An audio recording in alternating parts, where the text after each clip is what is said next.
Hi besties, hi bunnies. Coffee's cold, truth's brewing. Let's hit the road. Just Machado wheel in hand, time to unfold. Early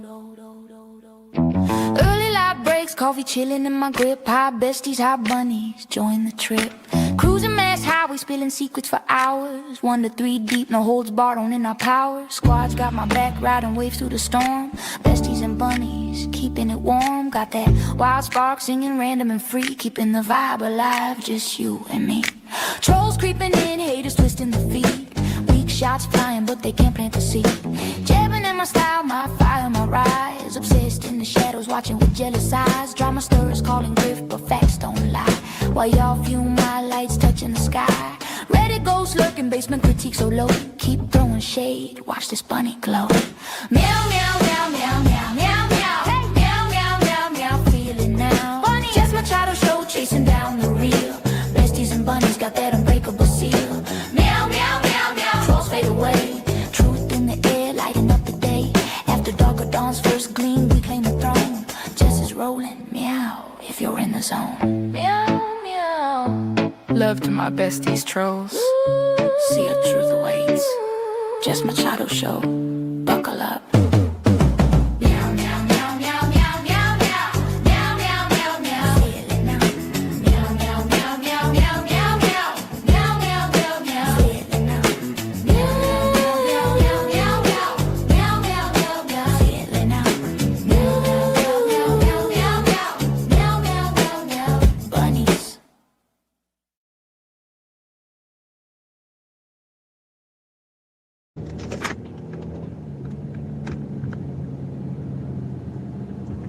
Oh, good morning. Welcome to 24 with, stop, back it up. Good morning. Welcome to 24 on 24 with Jess Machado, where I drive home and give you all the info about the Karen Reed trial, except the trial is over. Karen Reed is free, but I still like talking to all of you. And so I'm driving home from dropping my daughter off at school, and we are going to have a newsy, gossipy sesh that may or may not last 1, 2, 3 hours and end with a trip to Salvation Army or Savers. I'm your host, Jessica Machado. You may also know me as Bunny, Bun Bun, dumb whore, bitch, cunt, if you're talking to Jennifer Altman, who we will continue to talk about. This will still be in effect. You were just listening to Bunny After Dark last night. Kind of a weird show. Kind of a weird show. I have to, well, before we do anything, good morning, Ben Rosa, if you're here. If you're not, that's rude. Good morning, Kelly. Good morning, Sammy's mom. Good morning, Barb the cat. Like an actual cat? Are you like that attorney that had the filter on his face during the Zoom? God, I don't miss COVID. We need to make a call to Vita Nutrition. I need a shake and a tea. It is a recovery day because I'm exhausted. Talking shit about people is a lot of hard work. Allow me to use my second phone.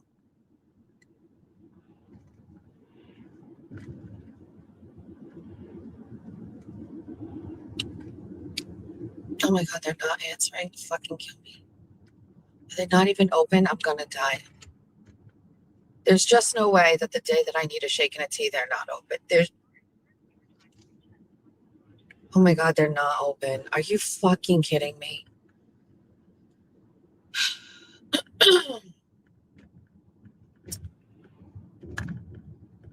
Like how? What are the chances?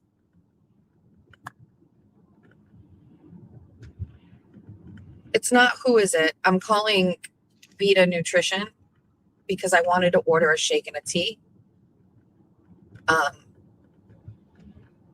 Because on cue, as scripted, I woke up today feeling I can't even believe, it's just like, it's always this way. After Bunny After Dark, especially if I do a long show, and I do things during the day, both my glands underneath my neck are swollen.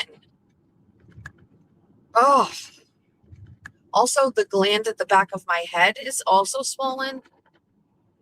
And my wrists hurt. And so I'm like, Bunny After Dark days, I have to do just nothing beforehand. I have to do nothing. And I didn't. It was an action fucking packed day. I did some of my shipping things.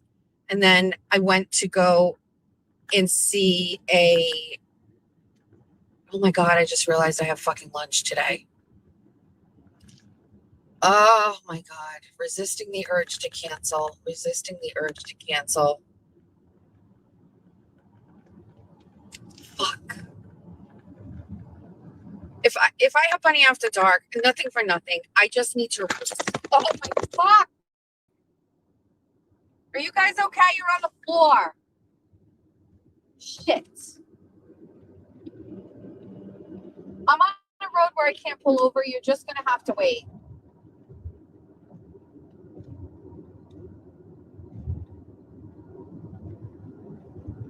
It's okay. Just relax. Everything's fine. Are you okay? No kidding. I'm just want to. You're on the floor of the car while the car is driving. Let me just get to a parking lot where I can pull over and I will get you. I can see how this day is going. Already, I can see. Hang in there. I'm not going to talk because I don't know if you can hear me. I don't even know if it's on. Oh.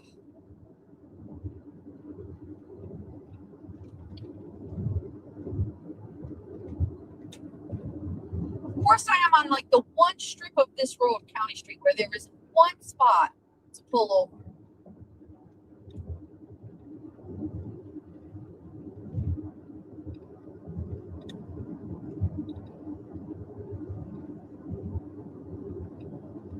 Hold on.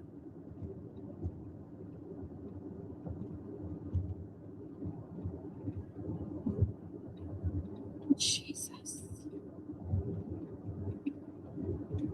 Now I'm rushing and I like to take my time on this drive. I need to restart this day. I need to start completely fucking over.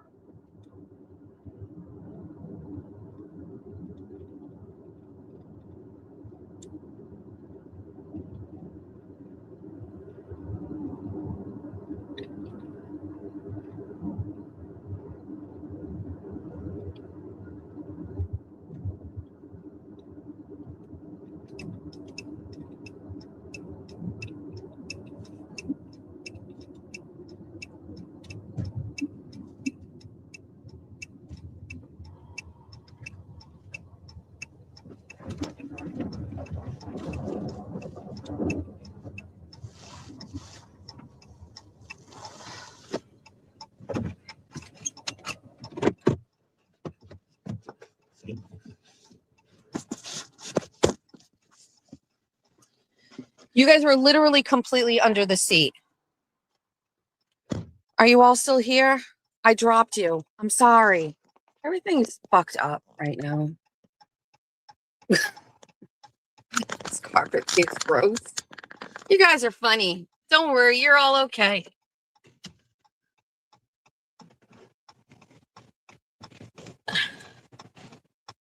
Sorry, you guys were on the dirty floor.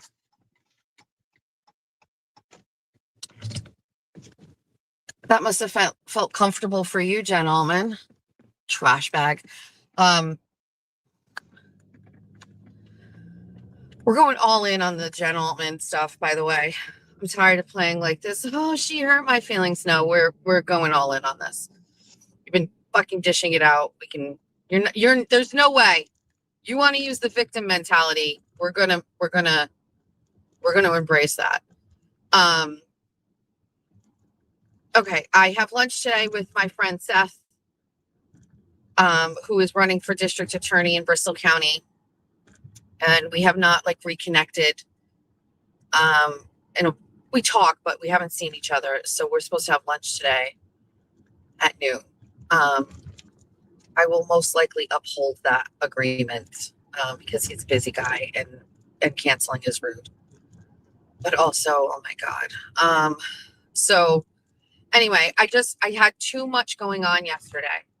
And I went to go look at a venue for Julia's bridal shower. I'll tell you about it in a second. Came home, picked up Georgia, had to bring her to Sonic because she had to drop off paperwork, had to organize the dinner situation. By the time I got back in the door, I had an hour and a half left to prepare for Bunny After Dark.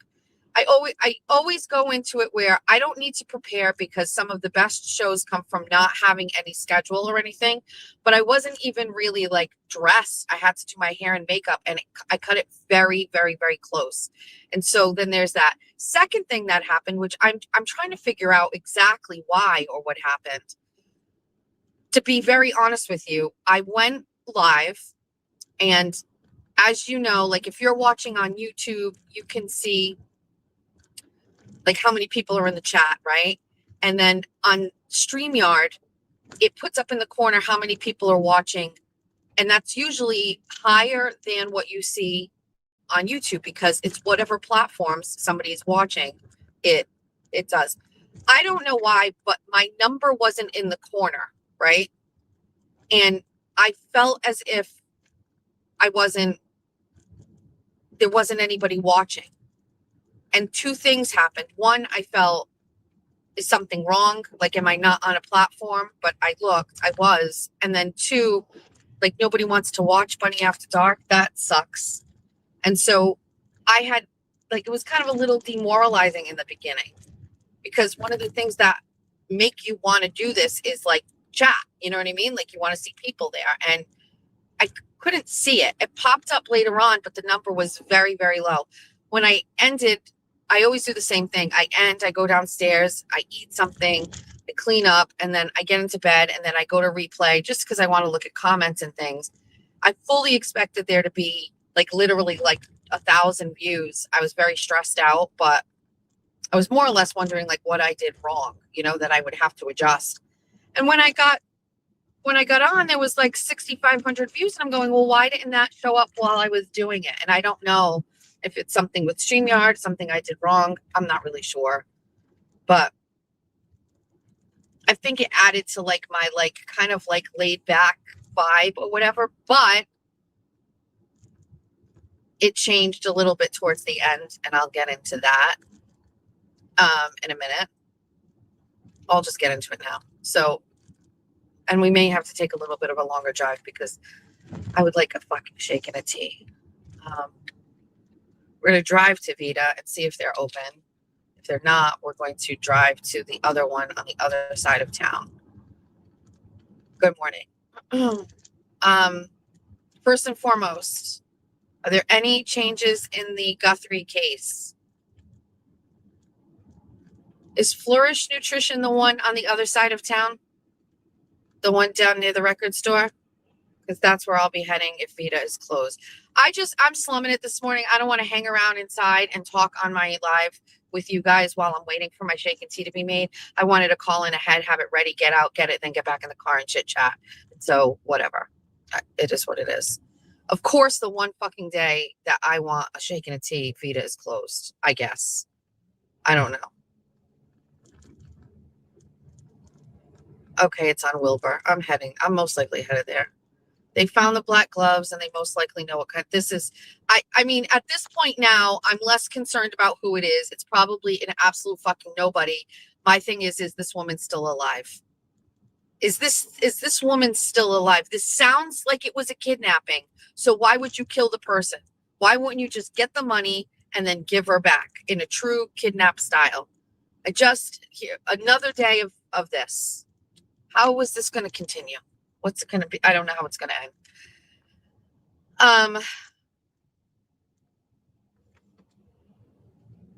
I just don't know how it's going to end.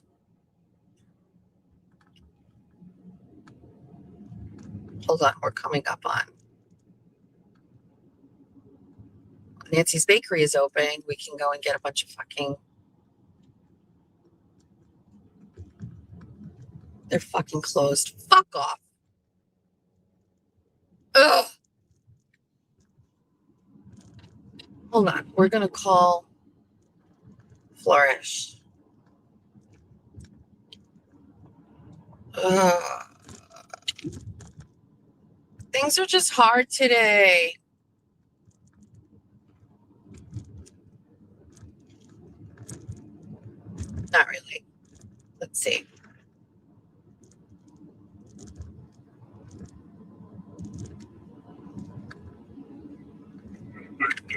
Hi, how are you? Can I order a shake and a tea? Do you have like a coconut magic bar by any chance? Okay. Um, you know what? I'm not really sure. I usually get that at another one and they're closed. So I all right, can I just tell you, like, let's just wing it. Can I do like a vanilla base shake with um what? Oh, you do. Oh, you do have it.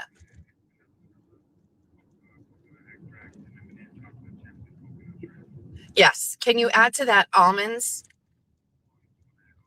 Yep. And then like not don't like over blend it. Like I like it to be a little chunky, you know what I mean? Like crunchy and stuff. No whipped cream or anything on that, just the shake. And then can I do a mega tea like a Captain America if you have that one? Yeah, that's it. 24 ounce. All right, thanks. I'll be there soon. Okay, bye. Thoughts and prayers for anybody interacting with us today. Like, you don't have a coconut magic bar. In my head, I'm going, I know you do. Do I want to argue with you and be that Karen today? No. And thank goodness he just found it on his own. Don't say you don't have it. Just take a minute and say, let me check if I have it, because you do have it. I almost literally was just like, forget it. We're going to society. Disaster averted. Let's head to the other side of town. On the other side of town. All right. So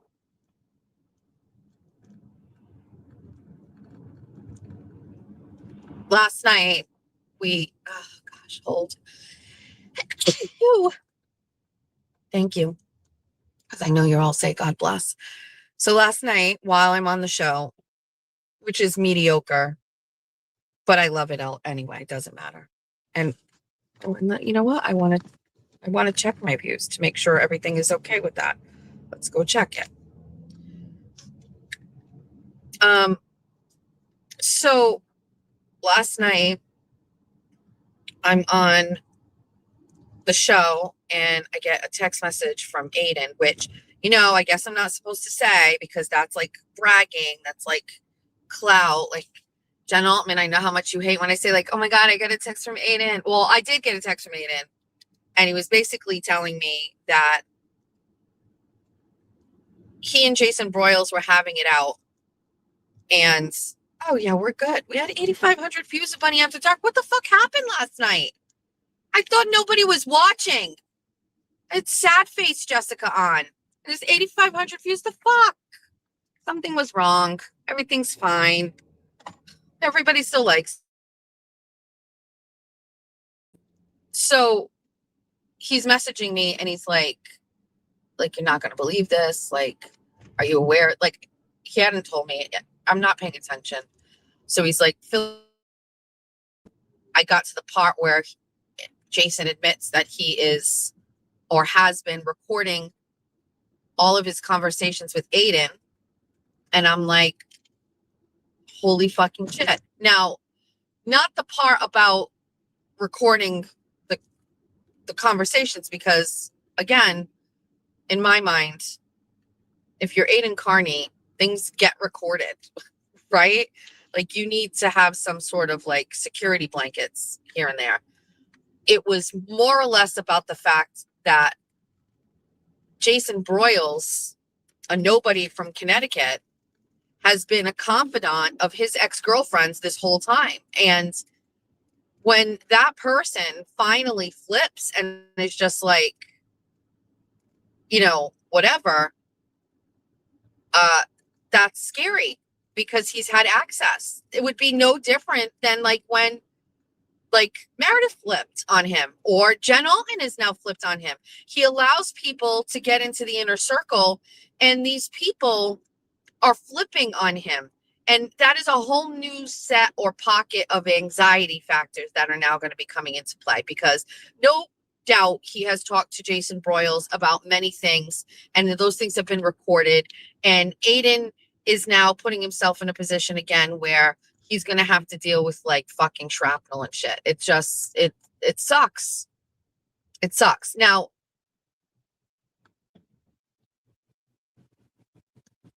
probably like happy to say this and don't really care. I don't need like the blessing to do it, but like Aiden had been for a while talking about how he felt Broyles was sitting on the fence and he wasn't on his side, and he was on his side and Meredith's side. And I would say you can't be on both of your sides in this situation. You're either Team Meredith or Team Aiden. You can't be on both sides. You can't. One person is doing crazy things like sharing your videos and sending audios to attorneys and taking videos of your children and plastering them on the internet, and then there's you who is just like, I just want to break up with this bitch and she was bad in bed. You can't be on both sides of this. But I don't think he was really ready to admit that Jason was not somebody that he could really truly trust, which is a very crazy notion after you have been trusting that person for so long. And so I think he started to get frustrated. There's been plenty of times where he's talked about it and he was just like frustrated with it and he didn't think he was being transparent. And, you know, he's using Broyles as a go-between, and what ends up happening? Absolutely nothing happens. He gets nothing out of it. You know what I mean? So, kind of like what's the point, you know? So I don't know if he said something on his show, and it sounded to me like that he said something on his show and Broyles got pissed and now it's going to be an all-out war. And again, like I maintain, like the testament to a true friend is, you know, if they piss you off, you know, are you going to go and turn around and go against them, or are you just going to fucking exist in the space where, you know, the person pisses you off? And you know, I'm currently in a situation like that with a friend. It's not Erin, by the way, with someone that I am not speaking to currently right now. And I don't agree with the that we're not talking. I don't agree with the reason why we're not talking. It actually made me very upset. Does that mean that I'm going to go and like, you know, scorched earth and fucking tell some people some shit? Absolutely not. I pride myself on the fact that we keep that all locked in and we're not going to talk about it. You know, I know, and I know, I know. And so, okay, we'll just exist here in this space and time where I disagree with you, and that's it. I'm not going to go and drag up old wounds. I'm not going to embarrass you. I'm not going to, you know, whatever. We're going to fucking move on and exist. Unfortunately, it looks as if Jason Broyles is prepared himself with a bunch of things so that in the event that this ever did happen, he could, you know, threaten him. I mean, I believe according to these texts I'm reading, these are loose threats, like good luck, best of luck, like blah, blah, like that's threat shit. You know what I mean? Like, I know, and you know what that means when somebody says that. So let's go inside and get our tea. Actually, I'm just going to leave you all here. I'm not going to bring you inside. Okay? I will put the camera on.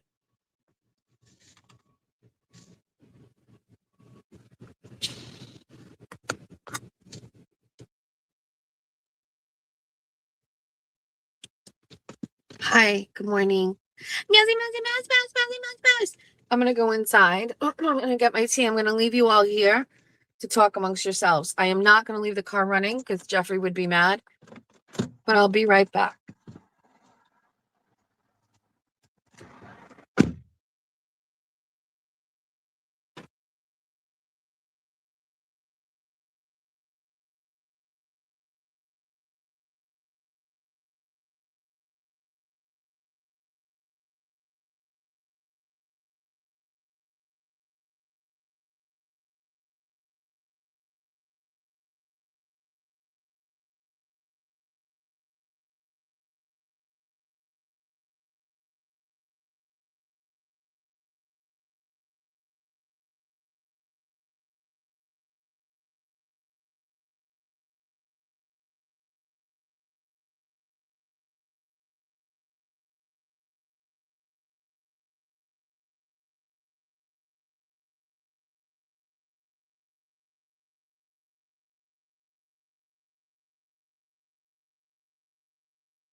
Okay, hi.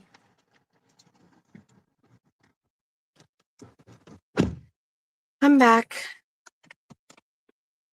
Oh man, it's so cold. Hi, how's the chat?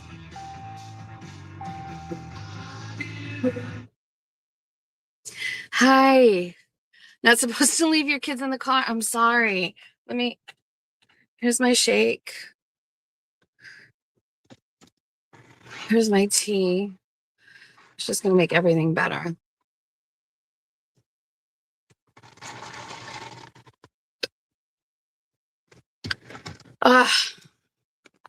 Sorry. All right. Are you all okay? You want me to leave the camera going? I don't know what I look like, but it's fine. You'll live. Everybody's good. Good morning, Cheech. So all right, we'll take a long way home. So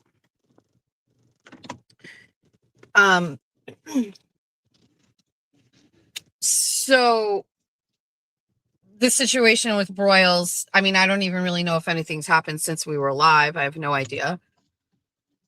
But forever, forever, I've wanted to tell about my interactions with Jason Broyles. And I also wanted to talk a little bit about the women that messaged me about Jason Broyles. But because I am that kind of a loyal bitch, I didn't talk about it because he was a confidant of Aiden's. And I have kind of like checked the temperature with Aiden about Jason several times over the past year and a half or so, because I've wanted to talk about it, but he was always still in the inner circle. And I wasn't really going to go after the guy. I didn't want to do anything that was going to cause problems for Aiden, essentially. So I didn't say anything, but essentially the minute I saw that Broyles is recording his messages, I was like, game fucking on, let's go. Let's open up the fucking DMs and let's talk to you all about exactly what this guy was about and what my own experience. I can't say about other people.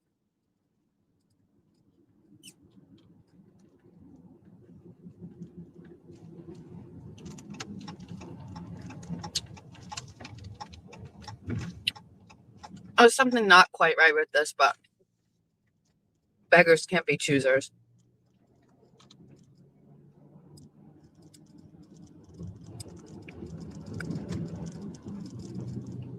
Jesus, a minute lockjaw. It's like a hard suck through the straw. Clip it. Clip it.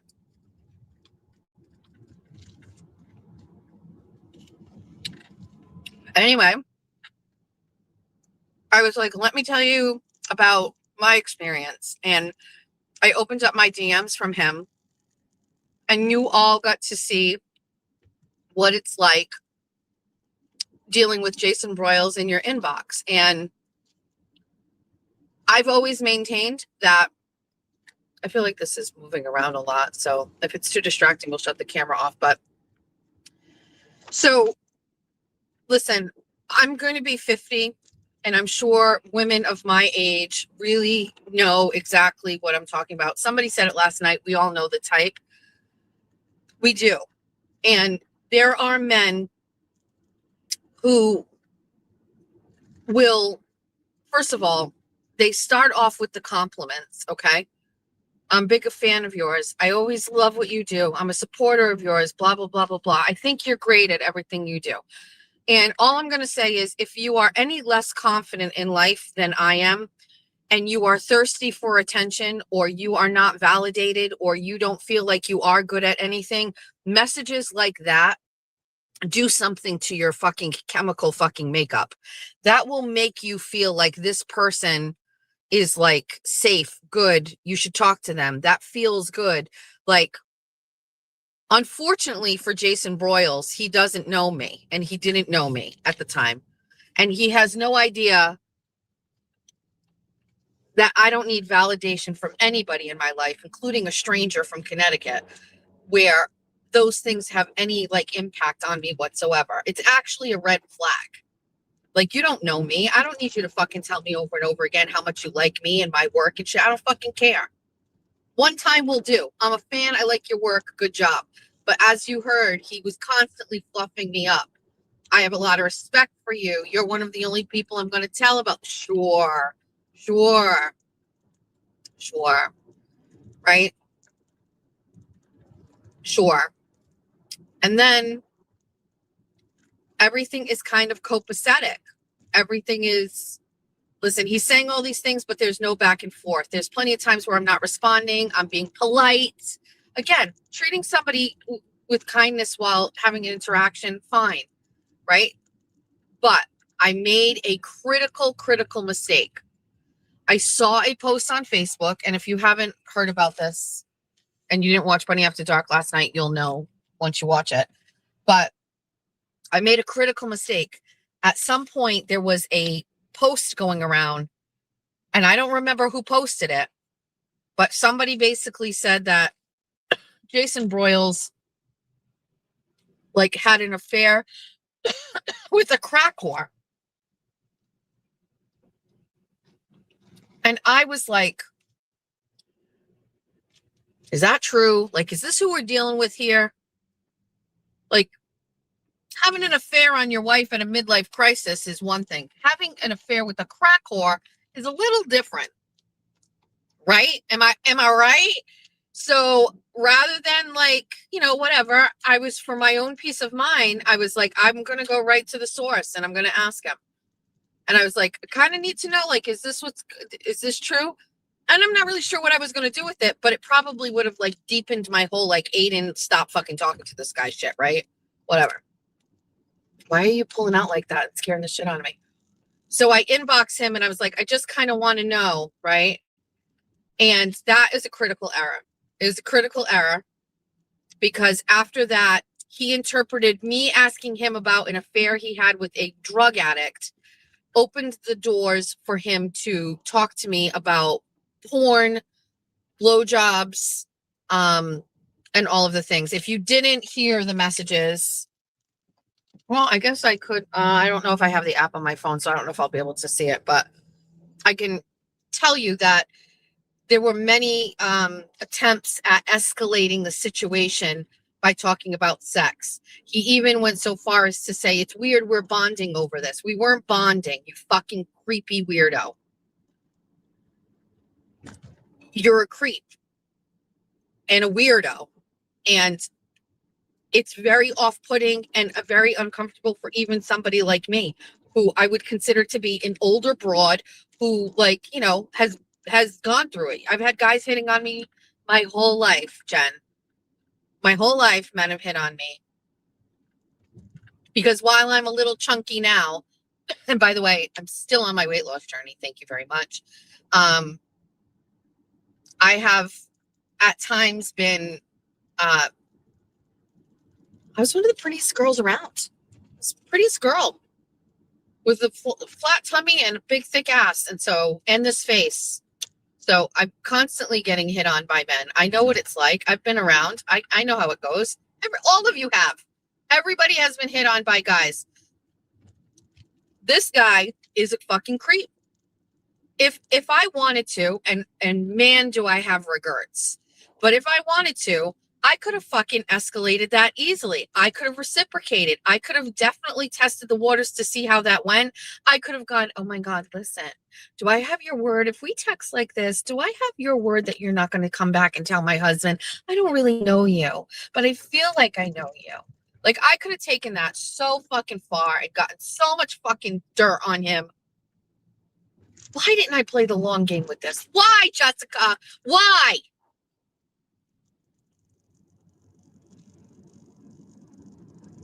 Why? Why didn't I do it? Stupid, dumb bitch.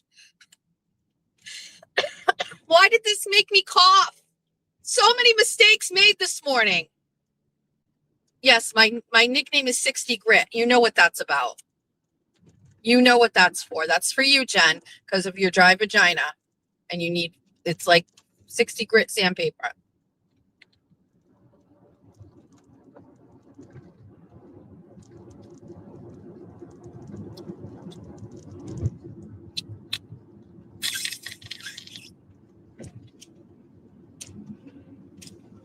can't get anything out of here except coconut.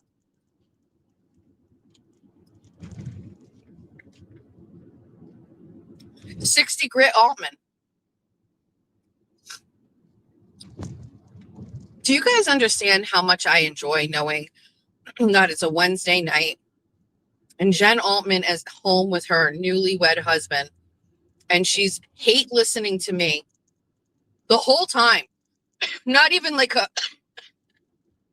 going to pop in for a second. The whole time, and just live rage tweeting about everything I say and do.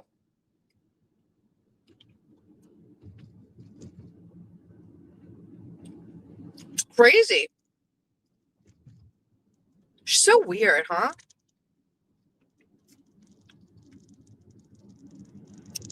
Listen, I already told everybody yesterday my daughter was sleeping over because Aiden was going away skiing. She didn't want to be home alone.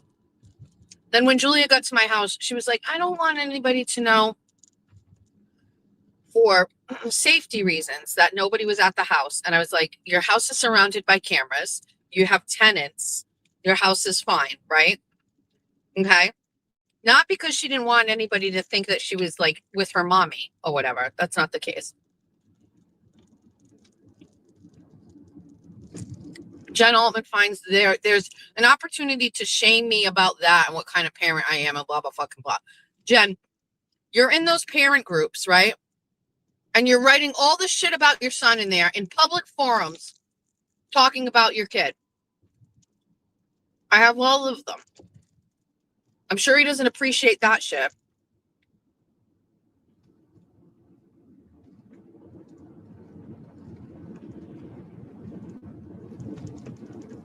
This is good, actually.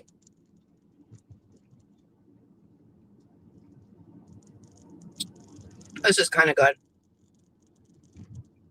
Sorry. Should I get off the camera? Is it rude? I can't tell.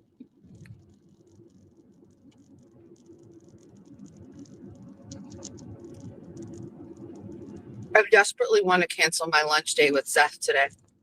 Desperately. I want to go to bed. I'm so tired.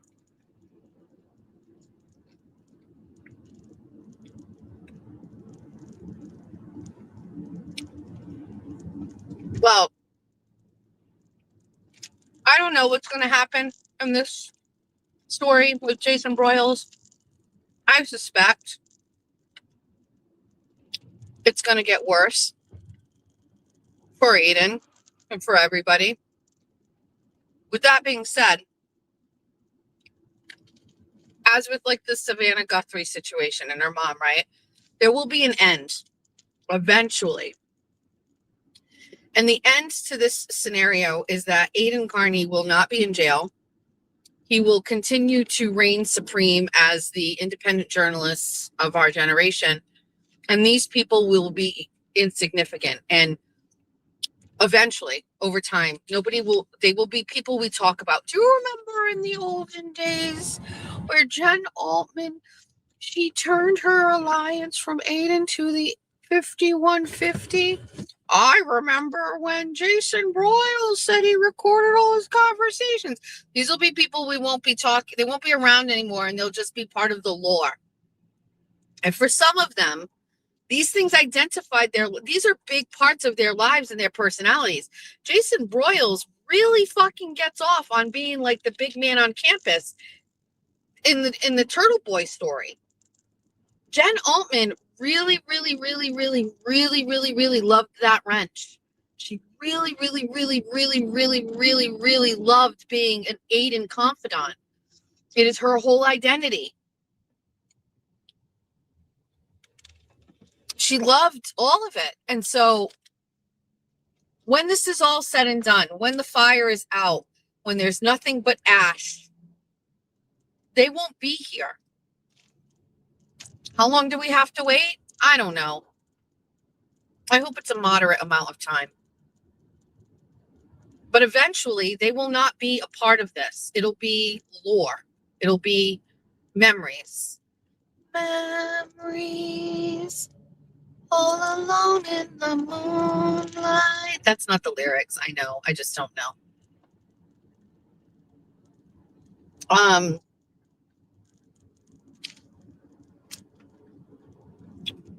don't know. Is it wrong that I feel like Erica should be vetting every single girl that he sleeps with? No. No. Let Erica fucking do a fucking test. Put her up against the wall, pat her down, go through her socials, get her social security number. I want to know everything about you before I let you near our guy. It's just the way it's got to be. It's no different than like fucking Entourage. Somebody's got to do this shit. It's just like he can't think for himself. Protect the talent. Because we don't want to go through this again, Aiden. We don't want to go through this again. Stop. You don't need to deal with it. Like I said last night, like Erica fucking Walsh would ever fucking turn on this guy. Like there's a certain level of fucking like loyalty that I don't know why he can't see. Jason Broyles was never going to be a real one the way Erica Walsh was. Isn't it obvious? Isn't it obvious to you? Isn't it obvious to me? Isn't it obvious to him? You know why? Because Erica would say, I'm not going to fucking negotiate with terrorists. I'm not going to talk to Meredith for you. Shut the fuck up and stop talking to her. That's what she would do. Jason Broyles was like, yeah, dude, let me call her. I'll get back to you. What do you want me to say? And then he'll be like, oh, blah, blah, blah, blah. Like Erica would just tell you, fuck no. You're not talking to her. It's over. Don't call her. Don't cry to her. Don't leave a voicemail. Nothing. We're down at the waterfront. Not a seagull to be found. I've recognized that it's not the shake, that I actually am just developing a cough. We have to shut the camera off while I'm here. Sorry. Okay, let's read some comments. I'm going to pull it up on my, here we go. Oh my God, I have a cough. Oh my God.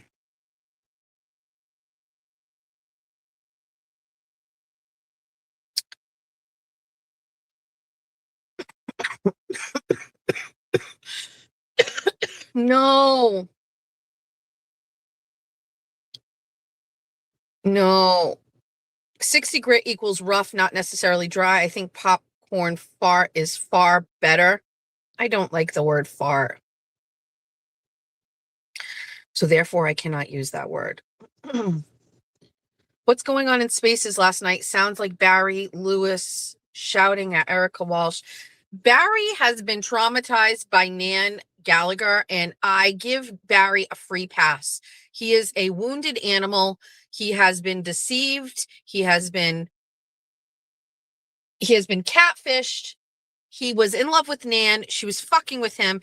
And I am one of the people under the belief that Barry should be it's Barry, right? Is Barry who we're talking about? Barry isn't purple Kool-Aid drinker, right? Okay. I just don't think that he should. I give him a pass on all of the things. I don't know how else to say it. Will you turn the camera on the other way for us, please? You guys are so needy.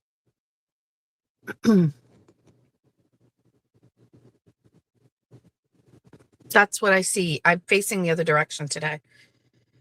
Barry is not a wounded animal. He plays that part. Stop being manipulated by Barry, Jessica Machado. What?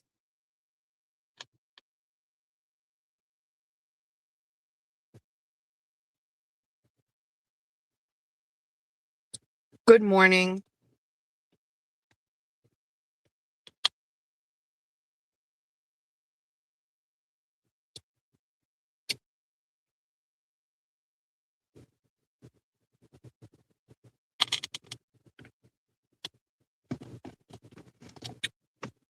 Oh, I'll turn towards the water for fuck's sake. Hold on.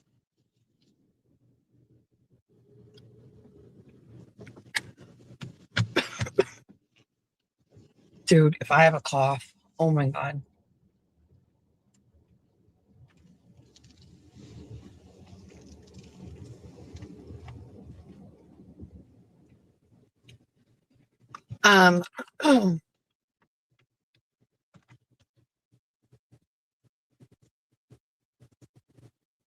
I'll show you my Barry interactions. He's a monster.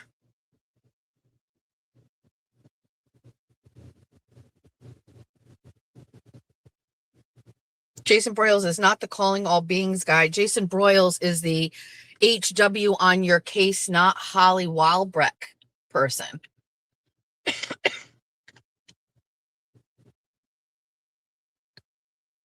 Now it's too bright. You sons of bitches.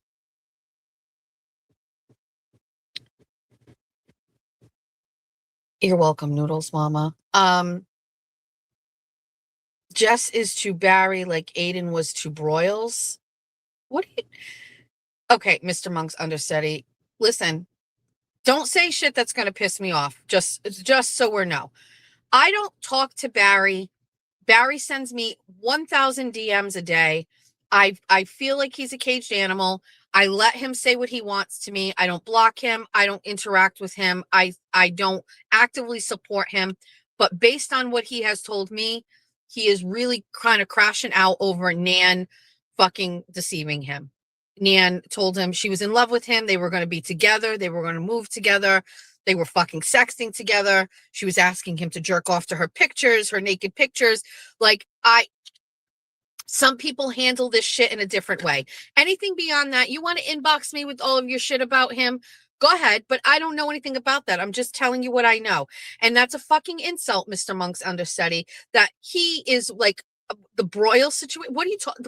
Jason Broyles situation is fucking disgusting and gross and a problem.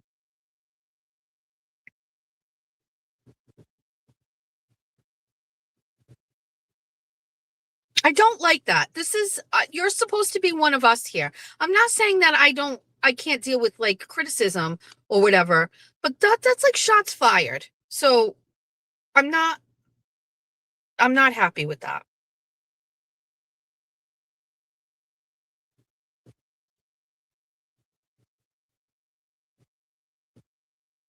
I don't like that. That's not nice. Thought you understood.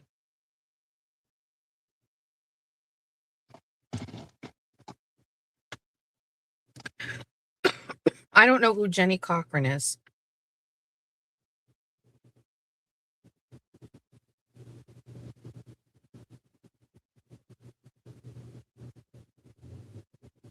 Oh, I was straight up in bed last night. Who's this? Every single solitary day, we have, this guy didn't do his job. He didn't do his job. Every single day, I'll show you. Every day, a water department employee goes up here and he goes in there and he goes in the gate and then he goes in the building and he tests something and he comes out. Okay. I'm assuming they're checking. This is our water. This has something to do with our water. Like the water that we have. I don't know, but it's like a security thing. They do a thing every day. This guy pulled in, not in a water department car, in a regular car, pulled in, opened the gate, and never went in the building and then walked out. It usually takes them 3 to 5 minutes. He didn't do his job. There better be a water department truck here coming in. You can't skip on this. This is about our water supply.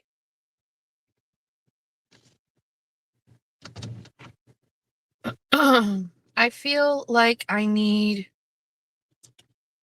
2 Tylenol.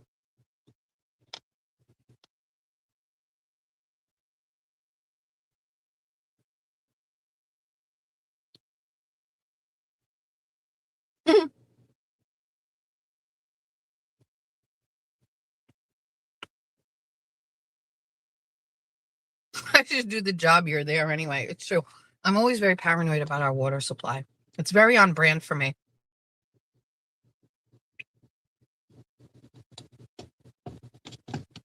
Nan did take total advantage of him, said that they would meet up and be together. Oh, yeah, there was the messages where she's like, do you like you're going to touch yourself to this? God damn it. No, Barry's not in Massachusetts. Barry is in Florida.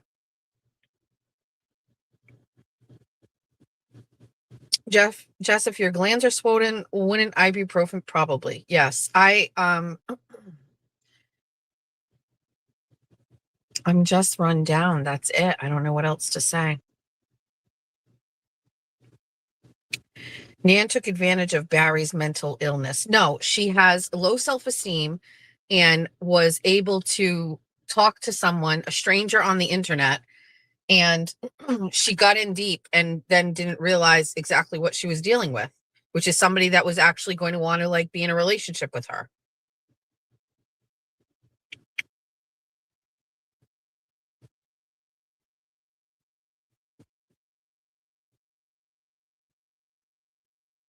There are some really strange people attached to this movement. It's getting weird. I know. How's Gingy? Gingy's great. Ace is great. I did not feed them this morning. It was a little just chaotic because last night was Bunny After Dark. Julia slept over. She slept in my bed. Jeff was on the couch. I needed to kind of get out of the house because Jack was parked ahead of me. And so I needed to leave. I'll feed them when I come home. Barry is from Swansea? What the fuck? No way.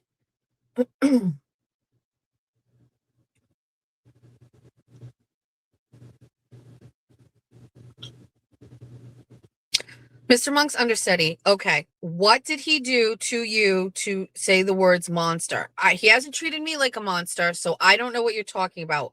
Very welcome to hear you say what he has done. This isn't a free, I'm not giving him a free pass. He's an adult. I don't really, some people crash out. Some people don't take breakups well. I don't know. I actually just don't care. I don't care.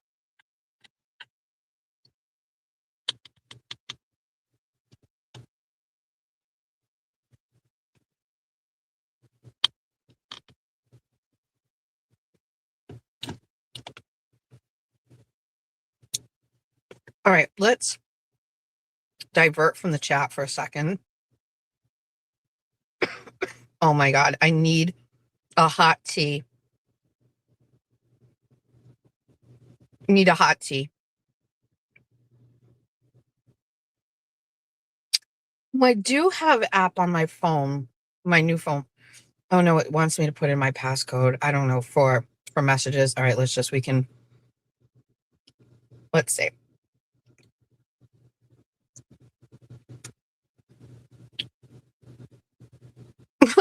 $25 minutes ago. What's Harry Black Economist? Is this a different one? It's a picture. Somebody did a picture of me with my face on something. This looks like I don't know. Okay. Let's see. Whoever should delete the comments. Really sad how a post talking about KF turns into an X popularity contest. Oh. Yeah, so that law girl's not attorneys lady. So Moons Over My Hammy made a really great video about Kelsey Fitzsimmons with pictures and things and used my crazy rant from the other day in the car. Too many F words. If you ask me, I can't believe how often I was swearing during that rant, but I get a little emo about it. So if you're not following Moons Over My Hammy, you can follow. She's always in our chat. She's also in our Bestieverse Facebook group with her real name. And I guess law girls, not attorneys, commented underneath it. And then I ended up seeing like a little bit more after the fact. It's weird. Like, she basically was like, if I want information, I can call her. And I was like, fuck, absolutely not. Like, I don't even know what you're doing, but the answer is no. But it is this weird thing where she's like gatekeeping this case. Like, I've been covering it for a long time and blah, blah, blah, blah, blah. And like, Mama Fig has a great comment that I just saw, and it says, whoever that is should delete the comment. It's really sad how a post talking about Kelsey Fitzsimmons turns into a popularity contest and vile personal attacks. It's really pathetic. It actually really is. You know what I mean? Like, everybody that I've interacted with, like Law Girls, like LTL, like Mike Crawford, they have this bizarre like ownership over these cases they cover, that they have to be like the go-to. It's them. They have the inside track. I have the line to I talk to Karen. I talk to Karen's parents. I talk to Kelsey Fitzsimmons. Like, that's crazy to me. Like, who cares? I'm gonna be the perfect example. Kelsey Fitzsimmons' team sent out that home video of the police coming to the house, right? If you go back and you find, it was the home surveillance. If you go back and you find where people posted that video, and I just want to make sure I have this right for myself. Everybody who posted it said, I'm not kidding. You got to go look. Kelsey's team sent me this. I got this, blah, blah, blah, blah, blah. And if you look at how I posted it, which I just want to make sure because I'm no reason for me to run my mouth. I put, attorneys representing Kelsey Fitzsimmons have released the following video with the attached message. So I didn't say attorney sent me, or I have, or we got. No, I didn't do that. I just put attorneys representing Kelsey Fitzsimmons have released the following video with the attached message. Now, I'm reflecting back on this. That is like, okay, I understand I'm not the authority on this. I understand it's not an exclusive message to me that I got this video. I don't need you to feel any differently that I got something special or that I have an inside track.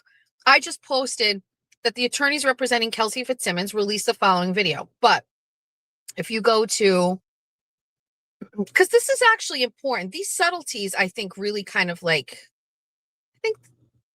I don't know. I just think, hold on. So if you go to Young Jerks,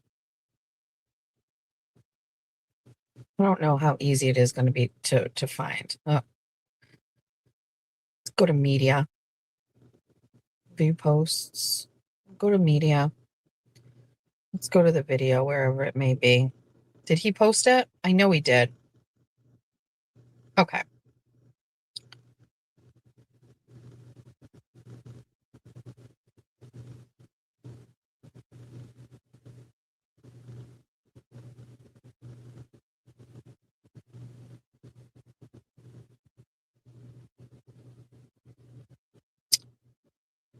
Maybe not. Maybe he didn't do it. But I know it. Am I wrong? I feel like somebody, like, it's not somebody. It happened to two different people that posted it. They were like, we got sent, or I got sent, or attorney sent. And I was just like, that's not the way you write that. That's not the way you write it. Do you know what I mean? I guess maybe it doesn't matter. Maybe I'm overthinking that.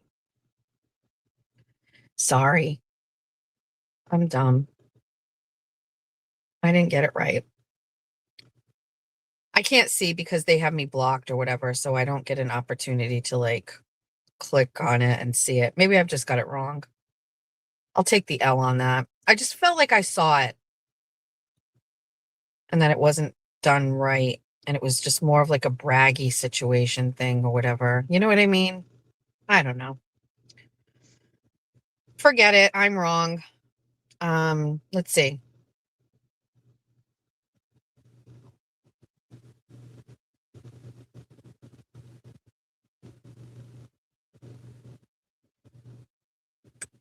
Now I'm not going to be able to let that. I know.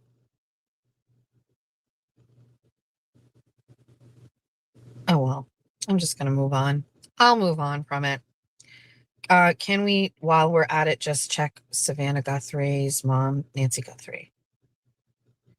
Turns out there's another Nancy Guthrie. She's an author. She's probably getting more clicks on her page than ever in her life. 5 hours ago? Okay, no. Nancy Guthrie live updates. Authorities are sorting through thousands of tips as investigators search the desert. what we know. These are the latest. Okay. Investigators combed through the desert terrain near the home of Nancy Guthrie, the mother of Today co-anchor Savannah Guthrie, who disappeared from her Tucson, Arizona home. A man was there's absolutely nothing new. Okay, 27 minutes ago. Home security cameras in the spotlight after Guthrie disappearance. Footage the FBI recovered from Guthrie's Google Nest doorbell camera has provided critical clues in the investigation and led to an outpouring of tips. Now, home security companies, including Nest, Ring, and Blink, are being thrust into the spotlight. Why? Who cares? Investigators recover a pair of black gloves that have been are being tested for traces of DNA.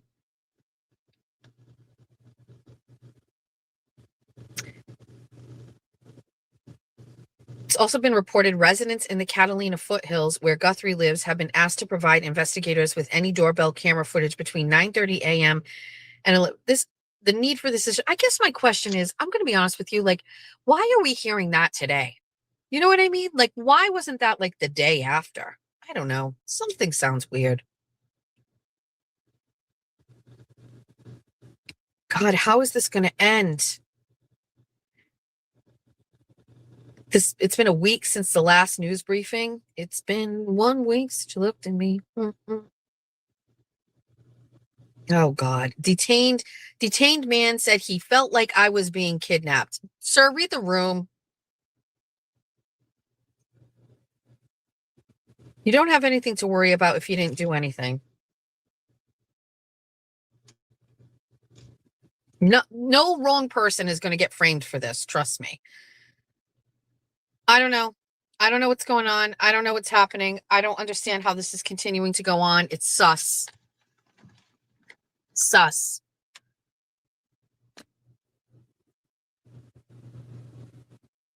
Okay. Really upset about the water department guy not doing his job.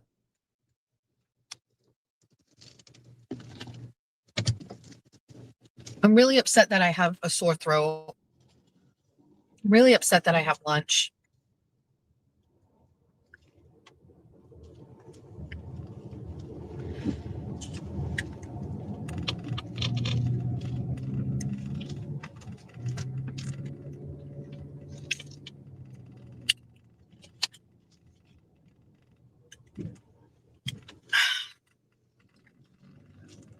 I don't know if I said it, but for the first time in I don't know how long, my back porch is almost completely eradicated of ice and snow. Yesterday's thaw was very good. Thankfully, there are still a 1 or 2 ice dams left, but I'm hoping after today they're gone. These have been problematic. I've been worried about them. I have a good gutter system, but the ice and the snow really proved to be a problem, and for everybody. And so finally yesterday, my back porch, which is older and will need to be replaced, is finally no snow, no ice on it. Just worry all the time about the wear and tear on my back porch. The problem is that when we bought the house, there was a porch off the back next to the sunroom. And you can tell the porch was built first, and then they added the sunroom on top of it, which is fine. It's fortified underneath, and everything there is completely normal. But there was some sort of like Portuguese man-made, like rigged, like poles going up, and it had like, you know, that plastic that's like it's not really quite see-through, and it's like wavy. You know what I'm talking about? That wavy stuff that people use for like chicken coops and shit on the top. Well, they made that overhang over the porch, and it was just rigged. It was like one thing was nailed to another thing, was nailed to another thing, was nailed to another thing. And after we bought the house and we started like getting things, you know, move in or whatever, and we're in the house, we were like, this thing needs to come down. And it was red. The wood was red. It looked like a farm situation. And so I took all of that down. Okay.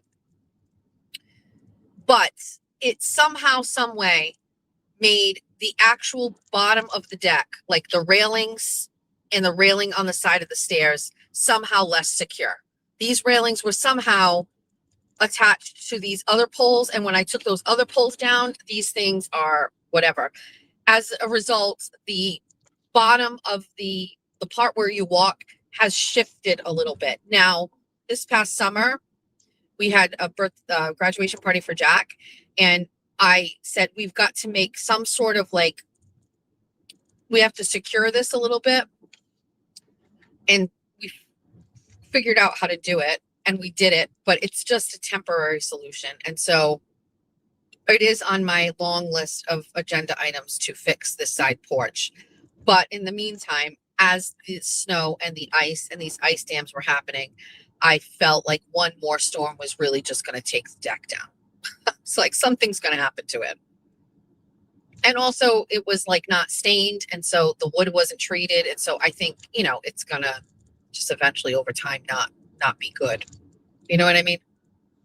I attempted to do this like during COVID, but lumber at the time was extraordinarily expensive. I haven't circled back to that, so I don't know, but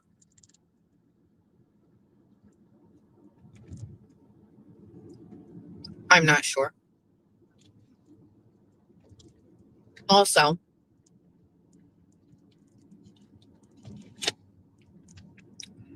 so my husband pays child support every week. Has never missed a payment, except for when he was out sick and he had surgery. And I don't know if it was like a conscientious decision. I'm sure it wasn't. And then it was just like whatever. But basically, my husband had major surgery and he was out of work. And during that time, he wasn't getting a paycheck from his employer. He was getting a paycheck through, I don't know, like a third party who was handling his medical leave. And he did not engage, because his child support comes out straight through the DOR. It didn't automatically come out of his paycheck. Now, he wasn't out of work for a long time, but I remember pointing out to him and saying, you know, if you don't take your child support out of that, they're going to come back and they're going to say whatever. And it's exactly what happened. All of a sudden, the DOR is like, there's no child support being reported or whatever. So that happened. My husband was out of work, not this past summer in 2025, 2024.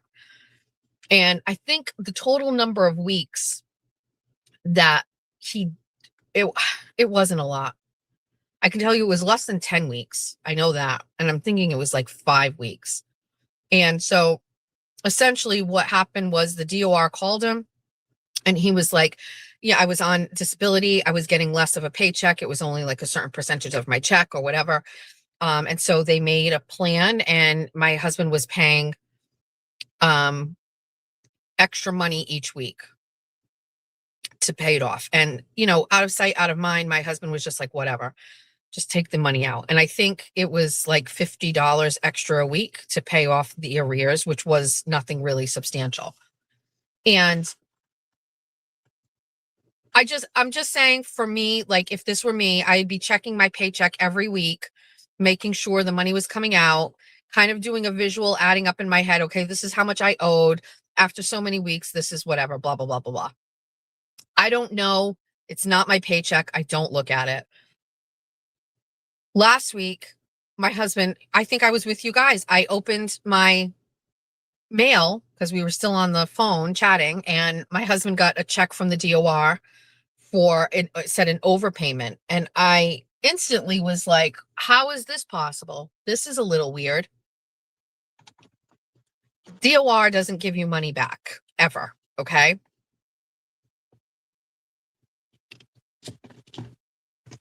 And so I gave it to Jeff and I was like, it looks like there was some sort of overpayment. Now, it was more than a week's of repayment, right? It looked more like a whole week's worth of actual child support, but it wasn't quite that right number. And I was like, you've got to call them, because I get paranoid about taxes and things. I always want to make sure we do it right. And like, I don't want any surprises. And that's happened to my sister, where like her husband wasn't taking out at his new job, like whatever percentage, and like they ended up having to pay. I don't like those surprises. You know, while I have dependents and children, I like to get a refund, and I don't want any surprises. And the DOR is just scary when it comes to child support. I know that because my ex didn't pay child support for a long time.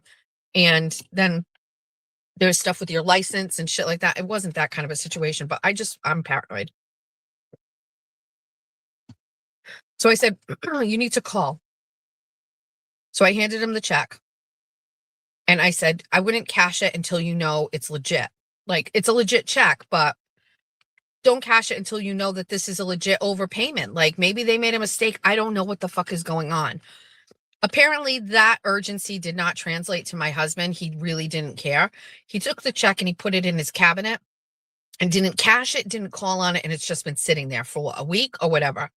Yesterday, I get the mail and it looks like there's another one. And I'm like, again, this time I open it up and it's like $600. And I'm not mad, but I'm sorry. I need to get to the root of what's going on here. Why are there multiple refund checks coming to you? And so when I opened it, Jeff came into the kitchen and I was like, listen, this is problematic. And by the way, this is exactly how I was saying it. I was like, Jeff, did you call the DOR?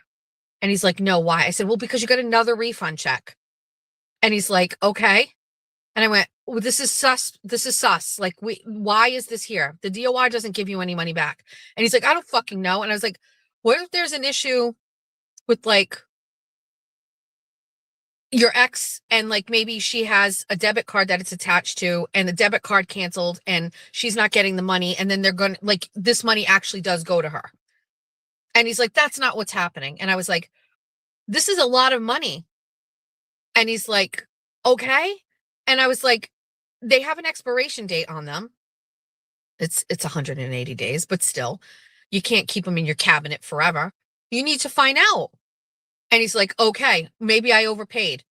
And I was like, for how long? Because if it's at $50 a week, you've been overpaying for like a year.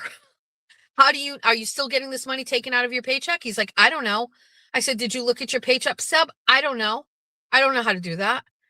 And I went, now I'm pissed.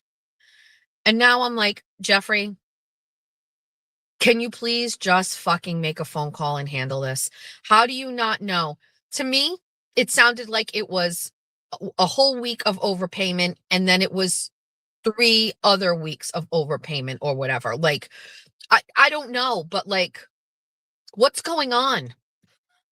You know what I mean? And if they stop taking out the extra payment, which by now they most certainly should have, then, and you haven't had that money taken out for a while, then I don't know where this money is coming from. Can you just fucking call the DOR and ask them what this money is? Because to be quite honest with you, that is a wonderful little extra gift that you can use for your vacation. But I don't want you to get excited about that. I don't want you to, just call, pick up the phone and call. And I don't know if it's the fact that he's worried if he calls, it's like not good news, or they made a mistake or something. I don't know. I don't do that. I face my fears head on. I would have called last week when that check came in. I would have been right on the phone and be like, bitch, where is this money coming from? Is this a mistake? Now we got 2. I swear to God, if I open my mail and there's another check in there, I'm just going to lose my mind. Actually, that reminds me. Let me look and see what my mail situation is like for today and see what I'm getting for mail.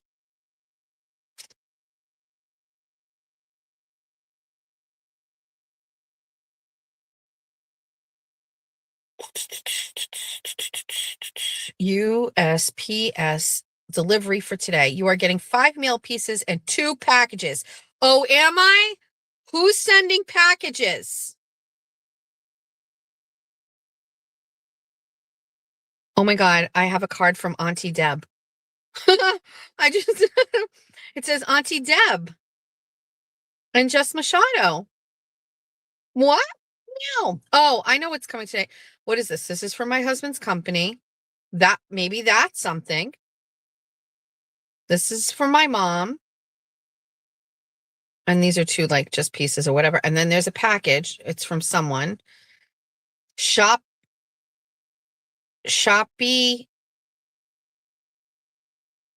Shopee. What's Shopee? Oh my God. Is this coming? I know that I am getting my 2 other wallpapers today, the Bunny After Dark ones. If I was not so tired and I don't know how I'm going to do this, oh my God, I'm going to text Seth and I'm just going to cancel. I'm going to cancel. I don't feel up for sitting at a restaurant and having like lunch and a conversation today. Is that wrong? Oh my God. It's 9 o'clock. If I have to be at lunch for 12, I would literally have to like go in the house. I have to do the dishes and then I have to take a shower and I won't even have a chance to rest. Then I'll go to lunch and then I'll have to come pick up Georgia. And then before I know it, it'll be time for dinner. And what I would like to do is I would like to go in the house and rest. And then around like 12 o'clock, get up and hang my wallpaper. That looks so beautiful. Then go pick up Georgia. And then I would like to rest. I feel like I should cancel.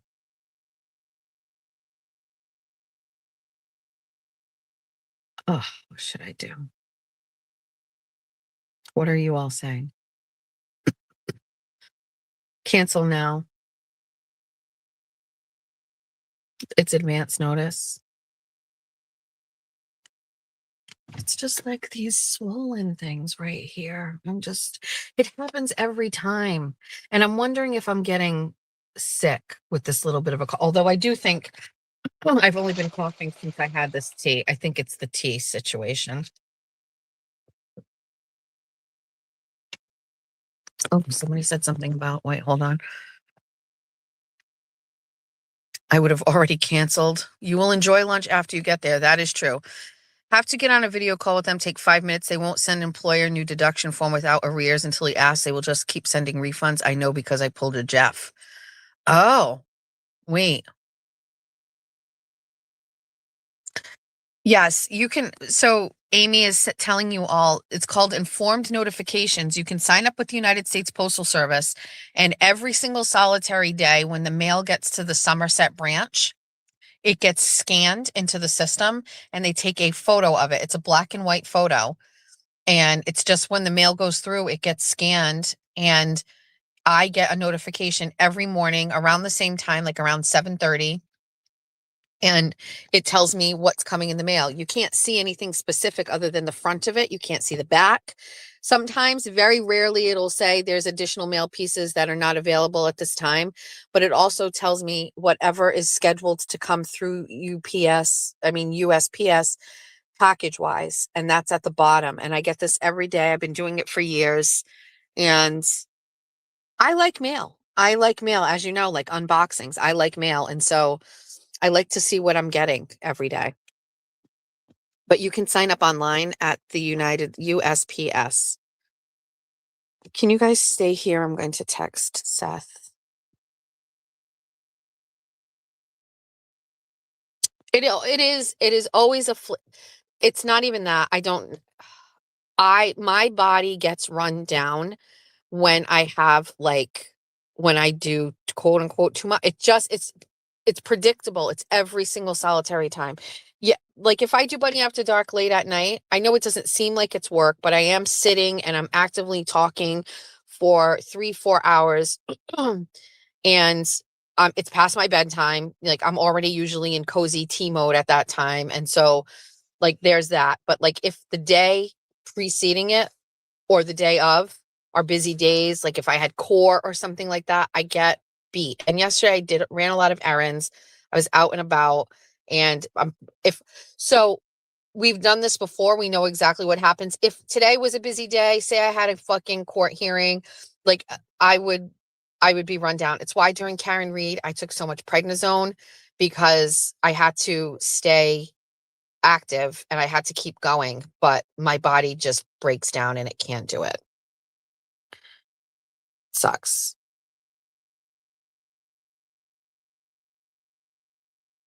Stay here. I'll be right back.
Pulled over and left you all here alone.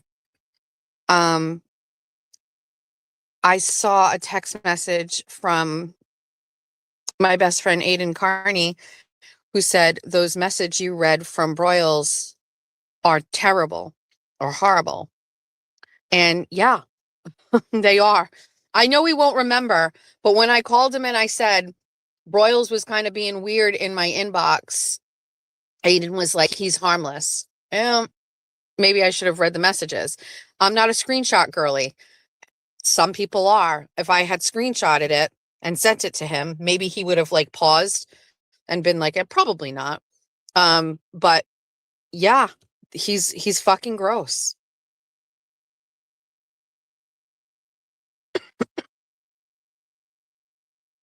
He's gross.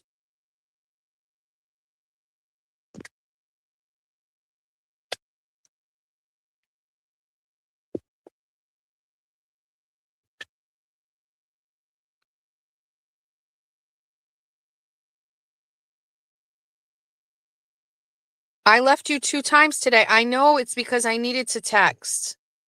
I needed to.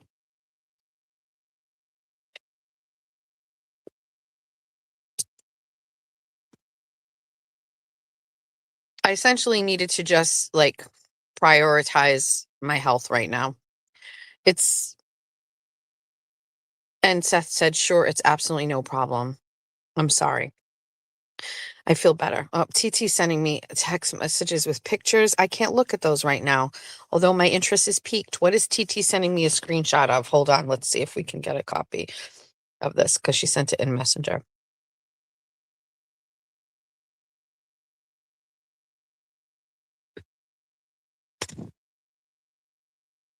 Let's see. Facebook.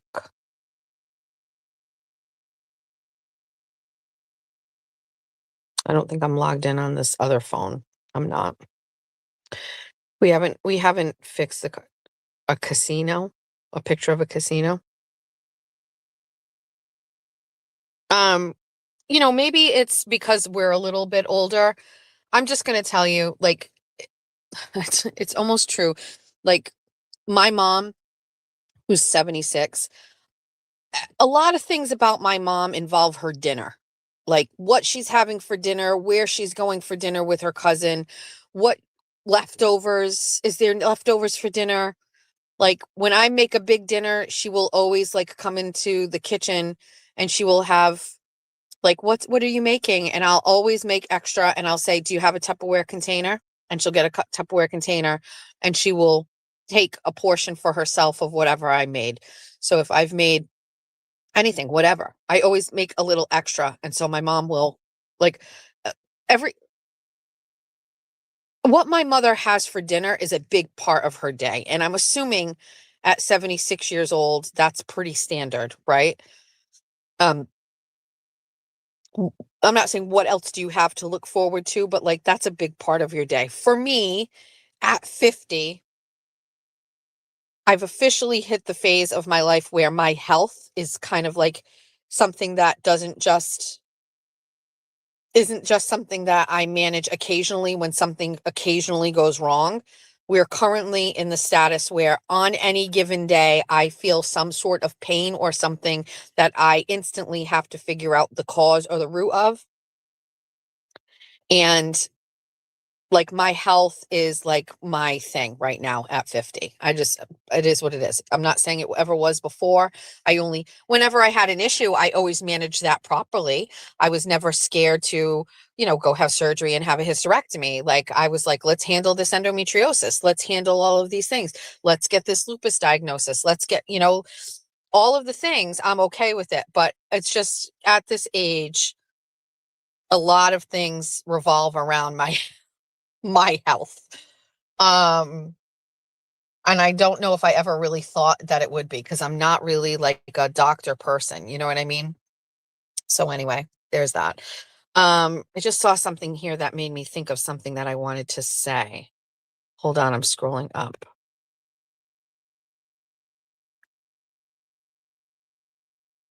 We always make Wednesday a takeout night. I'm not going to say I very rarely cook, but if there's a night where we do takeout, it's Wednesday, especially because George's boyfriend would be coming over and I'd have the show. And so I couldn't do anything. I couldn't cook because I was getting ready.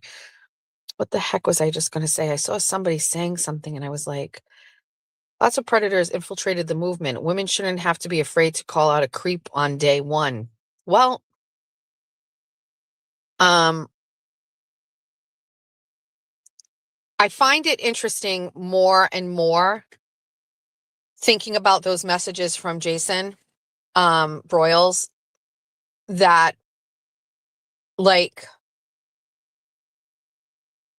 is it was that the intention, like to come over here and start finding women to like have these weird relationships? I don't know him well enough. Aiden would know him well enough. I don't know him well enough, but I mean, I will most likely probably very out of pocket for me, but because I believe like we are dealing with somewhat predatory inboxing and behaviors, like I will probably screenshot my messages from him and post them. And I just want to let you know, like, let's talk about this in real time. Okay. For someone who is as confident as I am, right? Who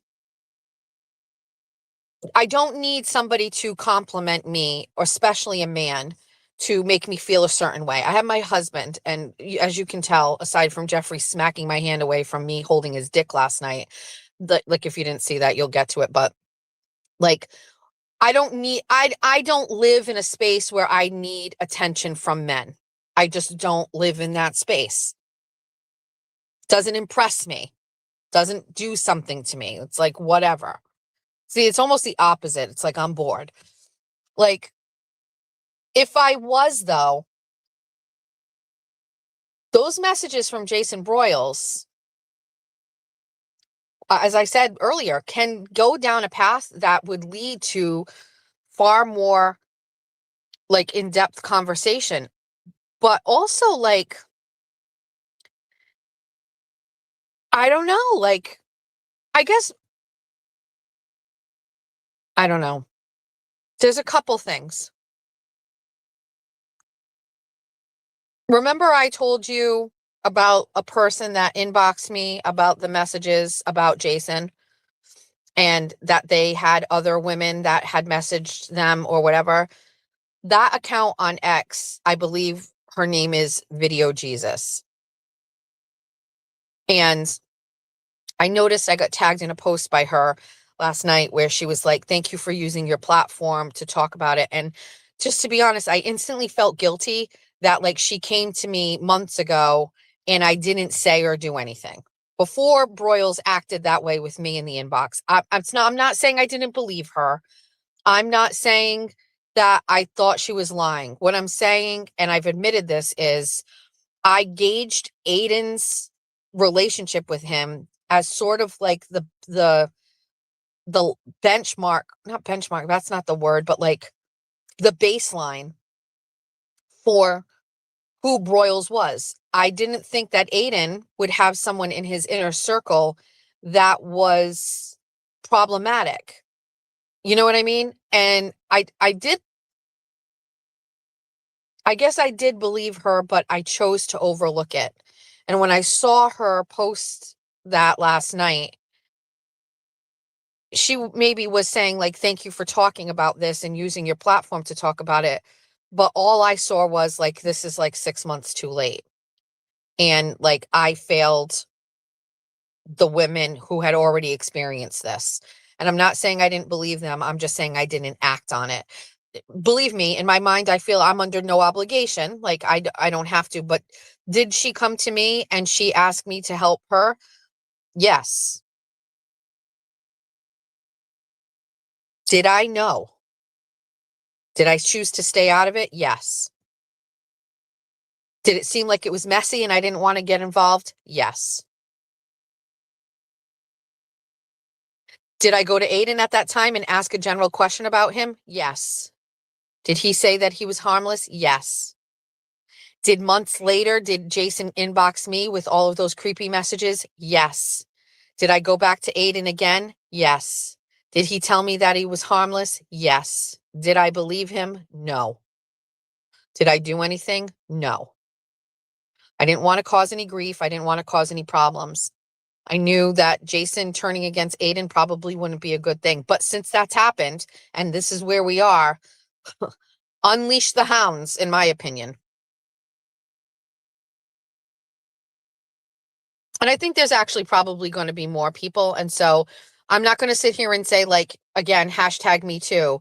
But if you do have messages from Jason, if you do feel like a little bit of shame and embarrassment about them, just let me tell you, don't.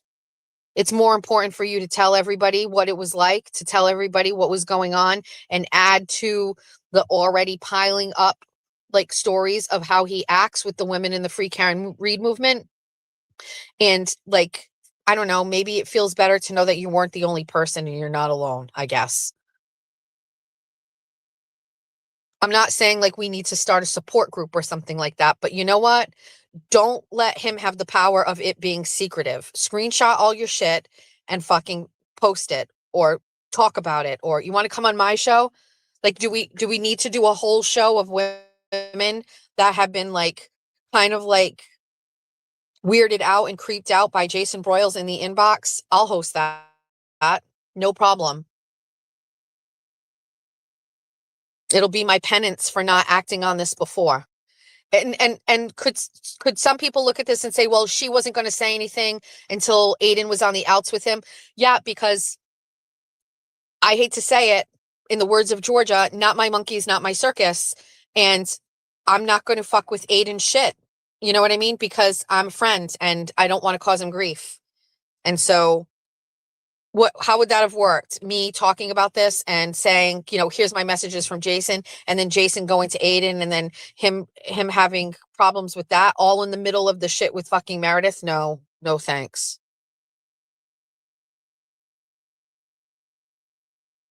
Also uncharted territory here. Never really experienced any of this before. So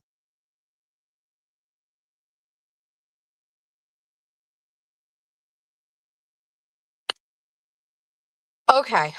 It's 9 o'clock. I've officially canceled my lunch, which means I can take the whole day to rest, which I am very much looking forward to. Um, just want to put it out there. We are going to do another members only. If you are a business, small business, family owned business, I don't really care actually what you are. If you have something that you believe my listeners and my followers would enjoy winning or getting for free, and in exchange, me talking about your company or your product on my platform, then you should message me, because we're going to do a members only live where we give those items out to the besties and the bunnies. We're going to do a wheel, a random wheel. We're not going to do like the first comment made, because I know that some people didn't like that. But I am planning this giveaway live stream, and I think it'd just be fun or whatever. And I think, like, okay, I have a platform. Let's platform your product, and also give some of your product to me to share to the bunnies and the besties. Don't send me crap. It better be good stuff. Normally I would test it out, but I'm not going to make you send two things.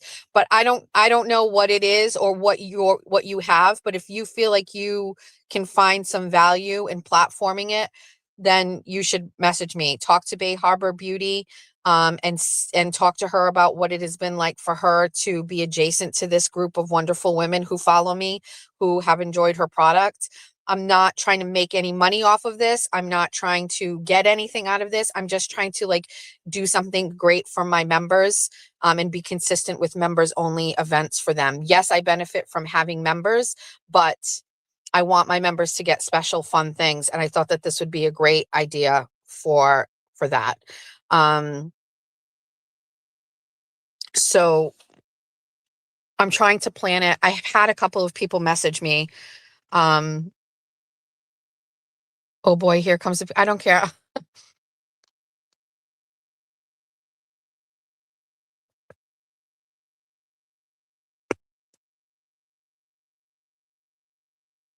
I'm reading comments.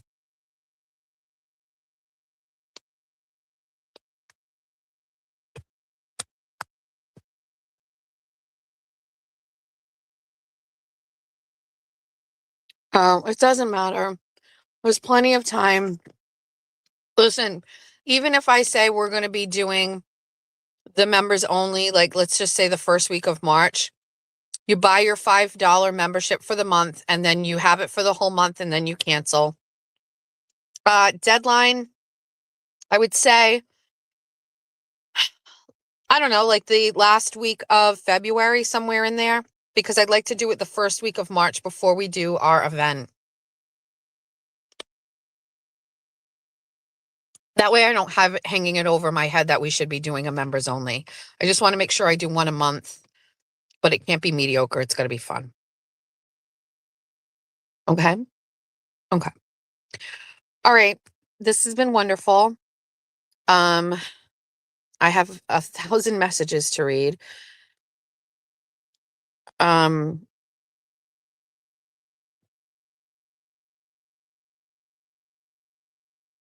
where do we find the address to send it? It is in my info on this YouTube channel. There's an email. Send me an email and I will send it to you.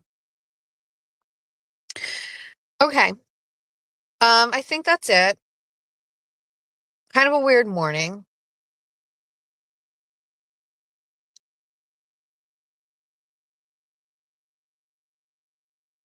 Great. Maybe you can get some work done. Look at us. We're going to be ending by 9:15.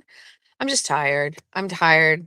We got off at 12 o'clock last night, or close to 12 o'clock, and I didn't go to bed. And then Julia slept in bed with me, and that wasn't comfortable because my child sleeps in weird ways. She pushes herself to the bottom of the bed. I was just like, but I was so tired. I like really fell asleep, but it was just not a comfortable sleep. And so also, like, because I'm thinking about today, like, Julia's going to be here tonight. I'm going to make chicken parm. That takes a lot of work. Like, I'm going to have a kitchen day and I'm going to bake. Oh, just an FYI. Pillsbury has a pistachio cake mix and pistachio frosting. And you know how I am with the whole Dubai thing and the white chocolate pistachio. And Jeff is kind of like warming up to the pistachio idea. We were grocery shopping and he saw that and he's like, oh, pistachio, do you want? And you know, I bake like sweet treats on Sundays, right? I always try to do one or the other, brownie or cookies, chocolate chip cookies. And then I always do like a bread or a muffin, like blueberry, like more of a breakfast style thing or whatever. And so this week I made the pistachio cake. Instead of doing cupcakes, I just did a sheet pancake. So one layer with the frosting on top, obnoxiously green, right? All of it's green. And I was like, oh, okay. It's terrible. It is absolutely terrible. I hated it. Jeff hated it. My mother hated it. The whole cake went in the trash. Don't get it. Everything doesn't have to be pistachio. It was just so bad. And everybody was very frustrated this week because, you know, the cake will sit on the table and people will take a piece here or there. And there's been no sweet treats on the table. And so maybe perhaps I will make a sweet treat today because Julia's here. And so don't get the pistachio. It was a big mistake. Maybe we just are pistachioed out, perhaps. I'm not sure. Also, I bought my son a new desk chair. And he must have said thank you to me like 500 times, but I heard him one time talking about, so he had a desk chair and it broke. I mean, he probably had it for like 4 years or whatever. Like, you know, like a black desk chair, Walmart, whatever. And I heard him and it broke. And so he's been using like a vintage chair that I have 2 of them. And if you go to my closet clean out, the thumbnail picture, you'll see like this kind of like orangey peach chair with wood. I have 2 of those, and one's in my closet and one was in my room. Jack took that one, so he's been using that. And he was like, oh, you know, I need a chair or whatever. And I overheard him talking about when he plays his guitar, it sucked on those chairs because the arms got in the way. I found a black chair for his desk, but the arms go up. And so I bought it for him. And I'm very happy to spend my money on my children. So I spent like $150 for this chair, but the arms go up. And it got delivered yesterday while I was out looking at the event place for Julia's bridal shower. And he was like, Mom, the things go up. And I was like, yeah, I heard you. And he's like, I can't. I love it. Kid must have told me fucking thank you 1,000 times. If you didn't watch the show last night, you got a letter in the mail from UMass and he was on the dean's list for the fall semester. Can't be more proud of my son. Can't be more proud. Only because I don't care about this kind of stuff and I don't feel like the need to gatekeep it, and it's not really a security issue unless Jen Altman's going to be in the fucking hood. But I came up with this really great idea for Julia's bridal shower, and we went to go see it yesterday, and I wanted to just get a feel for it and see how I felt. So listen, we talked about the bridal shower. You guys all convinced me that the bridal showers aren't everybody that's invited to the wedding. It's a more intimate group. Once we did that, and Julie and I talked about it, we whittled down the invitation list to a very manageable 40 invites, which we think will be around 30 to 35 people, right? The shower's in March because April is full of bachelorette and bachelor parties. Julia's bachelorette is going to South Carolina for 4 days, and Aiden is going to Las Vegas for 4 days. And so there was no time in April to do it.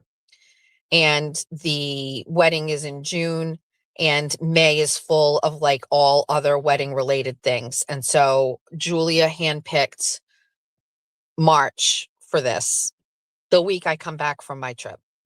And so, you know, I've held bridal luncheons. I went to TT's bridal luncheon. It's essentially you're eating and you're opening some gifts, correct?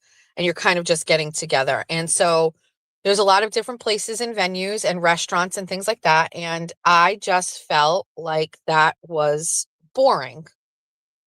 I felt it was boring.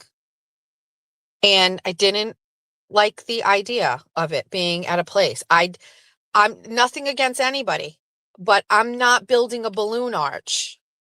I was like, it's not us. And then, can we have it at a home? And that sounds cute and everything. And we had her engagement party at her fiance's parents' home, which was wonderful.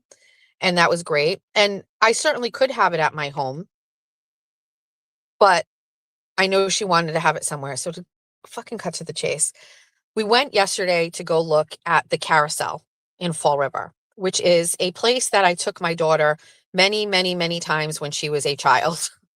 I took her there many times. I took Jack and Georgia there many times. As a stay-at-home mom, you like to do things that are inexpensive. And the Battleship Cove in Fall River, if you haven't been here, it's down on the water.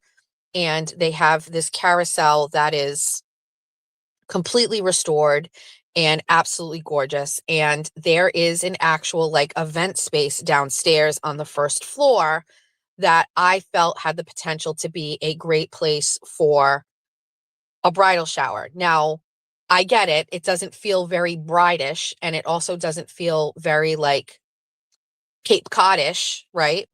But at the same time, I had a vision in my head of this should be a little bit more personal and a little bit more personality. And so, first of all, it's very majestic. The carousel is absolutely gorgeous. It's beautiful. They don't open gifts. They have them sent directly to their house. Also didn't know that. So what are we doing, right? We're having lunch or whatever. So for those of you who don't know, the Fall River Carousel has been acquired by a restaurant group down here that owns the Tipsy Toboggan, the Grist Mill, and some other restaurant, I think. And the Tipsy Toboggan is wonderful. It's a place we all go out to eat to occasionally. I've had a birthday brunch there for myself. The Grist Mill is a historic restaurant that tons of people love in Seekonk. And so they've acquired this. They have a cafe downstairs. It's absolutely gorgeous. My vision was, let's go see what the space looks like downstairs. And then after you're done, you and all of your girlies can go upstairs and you can get some pictures taken on the carousel, which I thought is just so pretty because it's overlooking the water and it's fun and you can go on it with your sister. And I just had it's just different and fun. And we went to go look at the downstairs, and you know what? It works. I don't love the color scheme, which is red, navy blue, and yellow, right? Because it's again, carousel-y style or whatever, but it actually works. And the majority of the room has these huge doors that open. And while it's in March and we won't be able to open those to the patio outside, the curtains push back and make for a really dramatic looking space. They also have, I'm not kidding, a full fucking piano there. And they have a man who loves to do it. And he plays contemporary music on the piano, modern music, on the piano. We're not talking classical music. He can play modern stuff, but just the piano. He doesn't sing. So there's a piano there. And then there is a faux fireplace, electronic fireplace, but in a semicircle surrounding that is this curved bench. You can go to the Fall River Carousel and go look and you'll see. They have it's not a curved bench. It's curved cushioned seating. And I was like, this would be so cute for her to be sitting with her bridesmaids on either side of her. And there's some fabric chairs, and the Tipsy Toboggan will do the catering. They have a great menu, different options. They put the buffets up against one wall and the other wall. And then they can bring in a sangria bar, which not sangria, mimosa bar, which we're going to add. And then you have this fun environment downstairs. And then when you're all done eating, we get to go upstairs and pop upstairs, and I'll buy a bunch of people to be able to go on the carousel and take pictures of all of the girls on the carousel. And also they do this little, it's a generic, but it's a Build-A-Bear they have on the landing before you go up to the carousel in the cafe area. And so I asked, and they are willing to allow for me to buy a bride and a groom Build-A-Bear online and bring it, and the staff there will fill it, and we can give them a bride and a groom Build-A-Bear. So it's kind of like connecting her past to her future. And I'm going to cry because it's very nostalgic. And I was just like, I think it's perfect. It's not a surprise to her, because to make sure she was okay with it, I had to talk to her about it. I had to show her the pictures. I wanted it to be exactly, like, and for Julia, who everything is about the aesthetic and everything is about like these new weddings and all of these things, it doesn't fit that brand. But I was betting on the fact that the nostalgia and the emotion, and like her dad used to take her there all the time, and I knew she would buy into it, and she did. She was like crying and she's like, "Mom." And I was like, "I know. I know." And so I feel like I found the perfect spot, and it's in Fall River. She lives in Fall River. Her dad is in Fall River. We can always at the end have Aiden and, anybody who wants to come by. And then when we're done, I know she wants to go over to the St. James Irish Pub and have a drink with everybody who wants to go. And that was her dad's bar, and he still owns a part of it. And so, it would be nice to get everybody to go over there and have a drink. So I'm very excited. I did want Aiden's mom to see it because I needed a completely objective perspective. She absolutely loved it. She was like, "I think it's great." It's hard to sell the vision because I just don't think it's what people think of for a bridal shower. Like, there's plenty of restaurants that, stay, like Aiden's mom had suggested. Julia had sent me, Brick Alley Pub and all this stuff like that. And I was just like, I don't know. And it wasn't even about the money, because this is the same. It's like $28 a person for the food. Then we've got to pay for the piano. Then we've got to pay for the mimosa bar. I mean, it's going to be $3,000 just, I think, for that stuff. So the price point is pretty close to like other restaurants. I just felt like this was special and different. And I actually hope like it works well, and then they can use the photos or as a selling point to get other people to do it there. They get a lot of people that go there to take wedding pictures, to go up to the carousel and take photos. They love that, and they let you go. But I just get a vibe that it's just going to be so fun. Why does it have to be so formal? You know what I mean? I also didn't want to go away from home. Like, you're having people travel out to your wedding, and, a lot of people are staying over, and it's a lot. So let's do something like it's going to be a little bit more fun. And so anyway, I felt great finding it. I felt great. I'm so glad she likes it. And I definitely know my daughter. She would tell me if she didn't love it, and she loves it. And so I'm very excited. So it's going to be great. And then I'm already like, kind of like, I asked Aiden's mom if she would handle the cake or the cupcakes or whatever. And she was like, yeah, she would love to do that. And then Aiden's brother's girlfriend, I tasked her with coming up with like a game or something fun. She's a Pinterest girly, so I know she'll come up with something.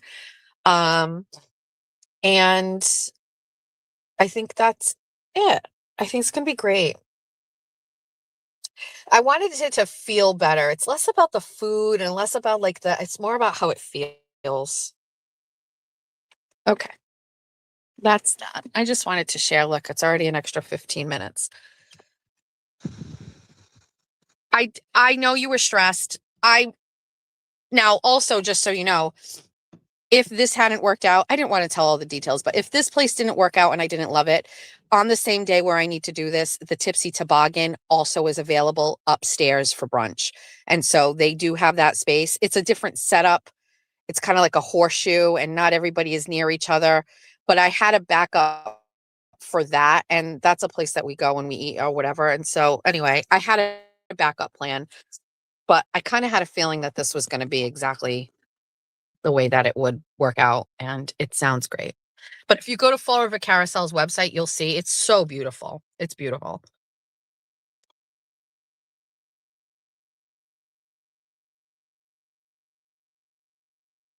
Does anybody in the chat eat baby carrots? Sometimes I do.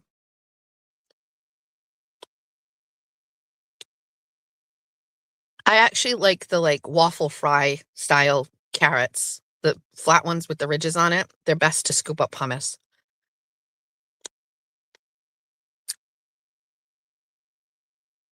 Okay, so that's it. Just wanted to keep you all in the loop with that.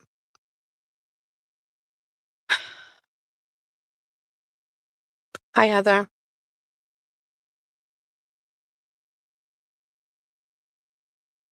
I think it is going to be great. I'm much more relaxed about the wedding stuff.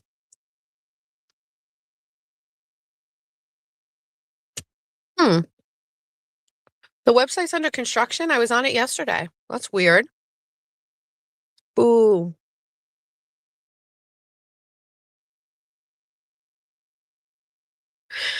Oh, did Jack turn in his letter? He did.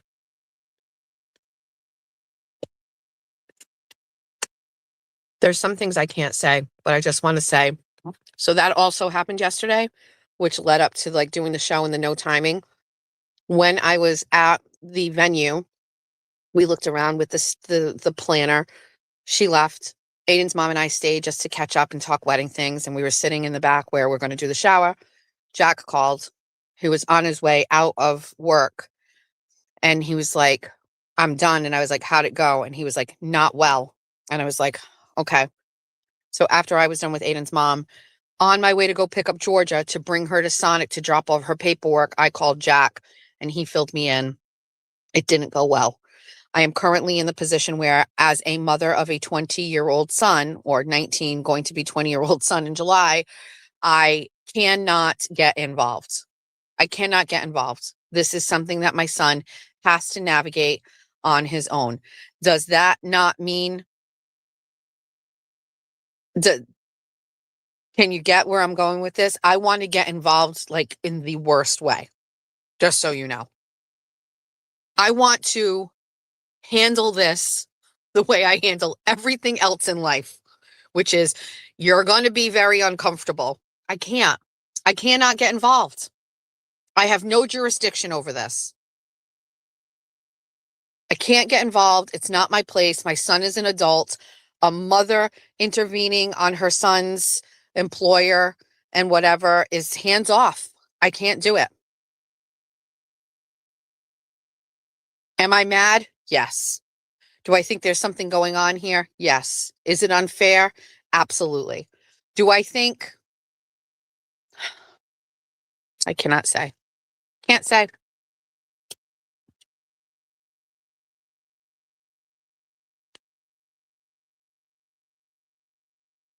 I can't even say what I want to say because this is public and somebody will call Chili's and be like, you should listen to the 24 and 24.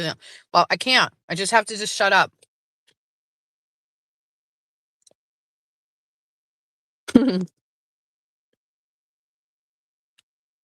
I am. There is a way to handle it. There are things that will be done. There is a way to do this. I don't like it. I don't like it. Makes me upset. And as a mother of a child who was nonverbal, was diagnosed with being on the spectrum, where as a mother of a child who I was told would never be the star quarterback and was going to have challenges his whole life, who has really pretty much defied all of those odds and is a very high functioning freshman in college, I very much find myself wanting to go back and lean on that. And it's actually just it's counterproductive to him as an adult and where we've gotten him to this point.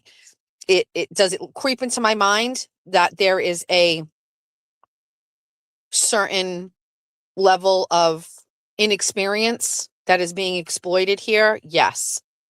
Do I feel like I want to talk about it and go there and say, well, did you know, like my son, like, no, we're not, it goes against everything we've done for 19 years, which is this is not a crutch. You don't use this as an excuse. You don't ever say like, I'm this way and this is why I can't do this. You can't do it. You can't. Do I want to? Yes. Do I want to call corporate? Yes. Do I want to get involved? Yes, but I just have to fucking sit here and let my fucking son handle it. And that's it. Can't talk about it. Can't say anything. It is what it is. It's a situation that my son is just going to have to deal with. Do I like seeing him upset? No. There is something, I'm going to cry again about this.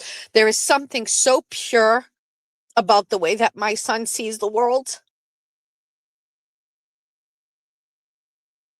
that I don't like jaded people ruining for him. That's life. That's life. It would happen here. It would happen anywhere else. But I don't like to see it like in real time before my eyes, like change his perspective on the world. And so I'm very happy to at home counterpoint that and give I mean, listen, I've been talking a lot to my son lately. This is like something that is requiring a lot of time. He wants to talk about it. He wants to like, you know what I mean? He wants to work through it. He wants advice. Between him and my mother and the Nancy Guthrie shit, I'm spending a lot of time talking to people. But I don't like it. You know what I mean? It's fucked up.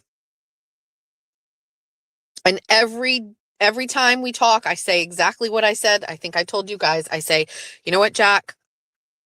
One day you're going to graduate from college and you're going to go be an accountant, right? And you're going to be making great money. And some of these people are still going to be in these positions at this place. And your life will be very different and very enriched. And this won't matter the way that it feels like it matters right now. You know what I mean?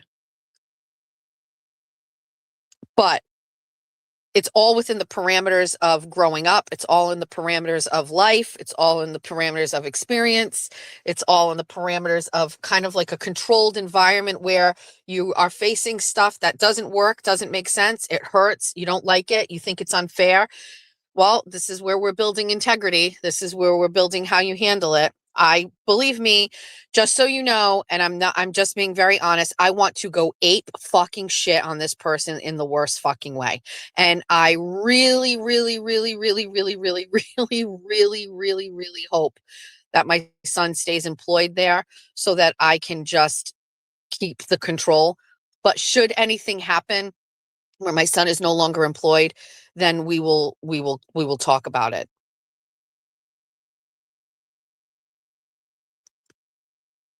Here's the thing. This isn't like a mama's boy situation. My son is a tremendously hard worker. He has never called out of work. He does not call out of work. He gives it all when he's there. You know, my son has a hard time making eye contact with people, but that's just how my son has been his whole life. But he is fucking super smart. He's a hard worker. He's not a fucking degenerate. He doesn't drink. He doesn't smoke. He doesn't do drugs. He goes to school. He loves his girlfriend. He's a good brother. He's a wonderful son. Like, he's a good fucking kid. He likes his music and his fucking guitars, and he likes to go to work because he likes money. Don't make that hard for him. Don't make him feel like he's a fuck up, because he's not.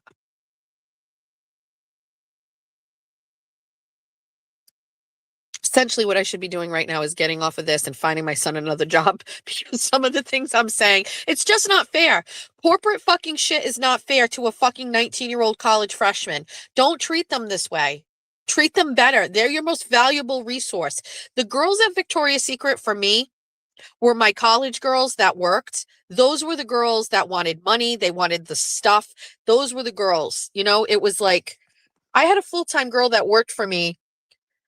And I know anybody who worked with me at 586 will know exactly who I'm talking about. Jen Pistacco. Jen Pistacco was fantastic when she was there. She's a singer. She's fantastic. She was always there for like the discount, right? 40% or whatever.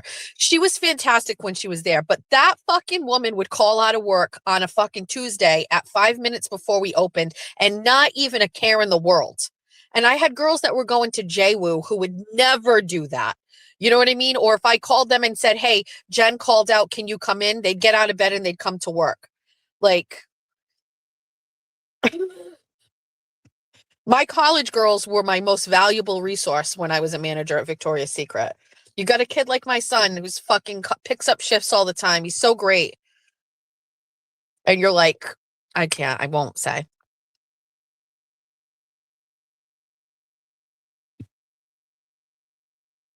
We ride at dawn. Not yet. He's handling it. He's handling it.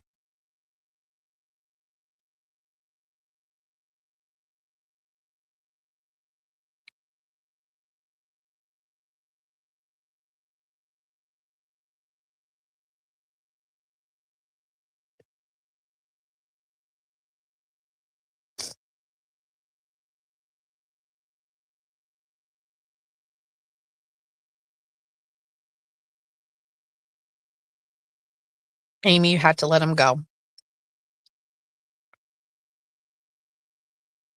Staying out of it is so hard and crushing his spirit. It is true. But the only saving grace for this is, and I'm sure you will feel this way, I feel like, thank God he has his home to come home to and have these counterpoints and these conversations and to lift him up and to, like, shit talk everybody in the safety of our own home. And that's it. Like, what makes it sad for me is that there are people who don't have that. I can't even think about kids that are my son's age that don't have a mom at home to listen or whatever, you know what I mean? Or friends or whatever. I can't think about that. So it's fine. He'll be fine. It's not that big of a deal.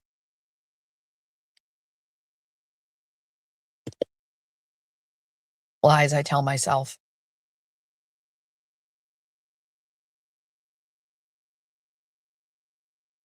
Jack, what I love about Jack is that Jack has a very reasonable expectation and vision for his life.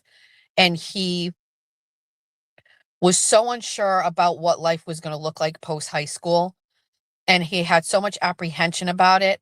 And my son makes the most of every day.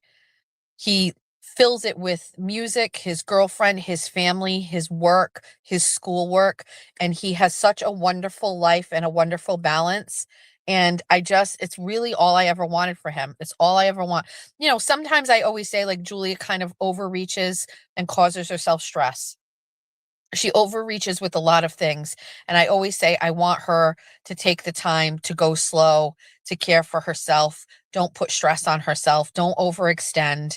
Like, she needs to pull back a little bit. There'll be more time for things. You know what I mean? There's always going to be time. Like, I'm not saying, like, Julia, there's anything wrong. Julia sets very high expectations. And when you do that, that opens the door for being let down or things not going right. And I always feel like Jack has just got it right. Everything is just great. Georgia is on the complete opposite of the end of the spectrum. Flies by the seat of her pants, doesn't care, all emotion. Her emotions drive her daily. If she's not feeling great, Georgia doesn't want to go to school. You know what I mean? Like, she is definitely like, she's more work. We have to figure that out.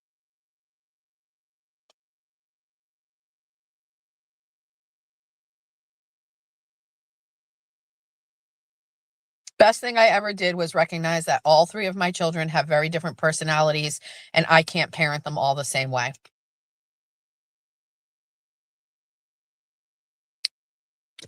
Okay. Guess what I'm doing? I'm going inside. I'm going to go feed Gingy and Ace.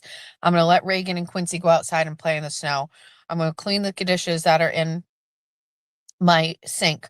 And then I am going to go upstairs and get in my bed with my phones and my tablet. And I'm going to scroll social media and look at everything online and comment, like, and watch videos, listen and catch up on things until my eyes close and go nights. I'm going to text my son and I'm going to see if he will be home today at 2:30 so he can pick up his sister. And if that's the case, I'm going to stay in bed even longer. And then I'm going to get up at 3:30 or 4 o'clock and I'm going to put on my apron and start making a double batch of chicken parm and some sort of brownie. And then I'm going to have my whole family here for dinner. Jeff is going to be playing the guitar. And God willing, we have a break in the Nancy Guthrie case so my mother can stop asking questions. It is the perfect Thursday. I hope, for those of you who are listening, that you are prioritizing yourself, your peace, your health, your family over everything else. It doesn't matter if you have to cancel plans. People will understand. Thank you, Seth. It doesn't matter if you have to cancel on something. Peace, I'm just taking a deep breath and closing my eyes. Like, peace is the most important thing. I am also very grateful that because of my job in talking to you, that allows me to finance this life of peace and happiness and prioritize these things. And I am forever going to remain humble and thankful for it. And I appreciate you all being here because this makes this possible. Okay. Remember, if you're a business and you want to get in on the members only thing, you can find my email, message me. We're almost done with the packages. You should know it was probably going to take me a whole week to send these out, but we'll probably get it. Maybe Saturday morning we'll go on a field trip and we'll go and just drop it all off at the post office. Jeffrey's going to have to help. I'm going to need help carrying this.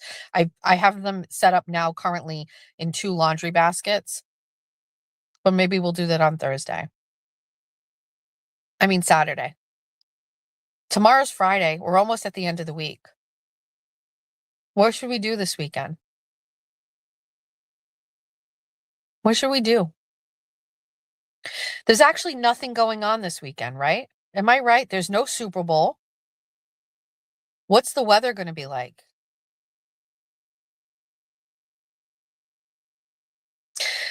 I do feel like everybody should have a relaxing day. Like, I don't know. Listen, do I not still have things or problems in my life I have to worry about? Yes, I have to figure out what's going on with the DOR with my husband. It's tax season and I've got to organize all my receipts. I have a lot of things, but today, can we just give ourselves a little bit of peace and grace and just relax? We got a good little melt going on here. Valentine's Day is this Saturday? Wait. Shoot. What am I going to get Jeffrey? What are we going to do? What's Jeffrey going to get me? Tomorrow's Friday the 13th. Stop. Oh, tomorrow, should we do a day of evil? Wait, we should do a day of evil tomorrow.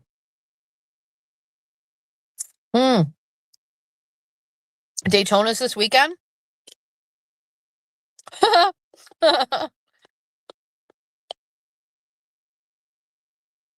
Mm-mm. New guitar? What? No, we don't do gifts like that. You're going to Newport for Valentine's? My favorite. Invite Jimmy for Valentine's Day?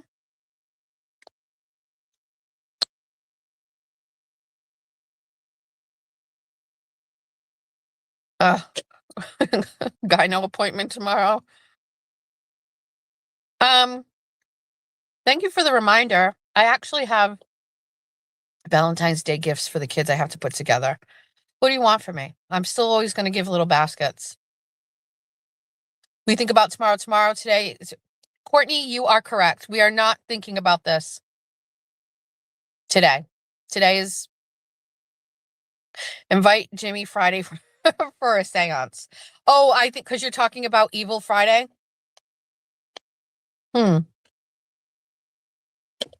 Wait.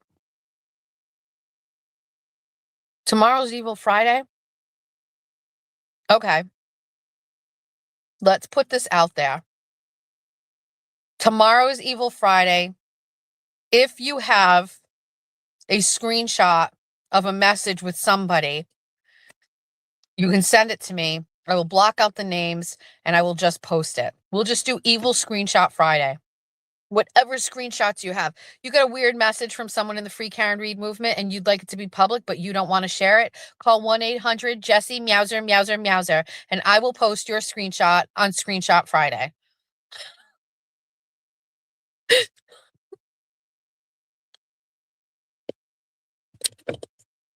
I don't know. We got to do something evil. It's Friday the 13th. What do you want from me?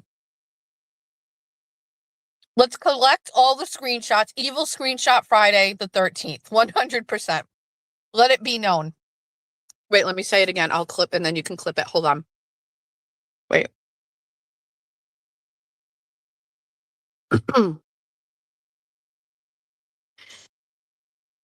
Do you have a message in your inbox that you think everybody should see, but you're too scared to share it? Have you been victimized by Jason Broyles with a sexual message that has made you feel uncomfortable? Do you have an inbox from Jen Altman where she's telling you she can't be friends with you anymore because you're friends with Jess Machado? Don't worry. It is Screenshot Evil Friday the 13th.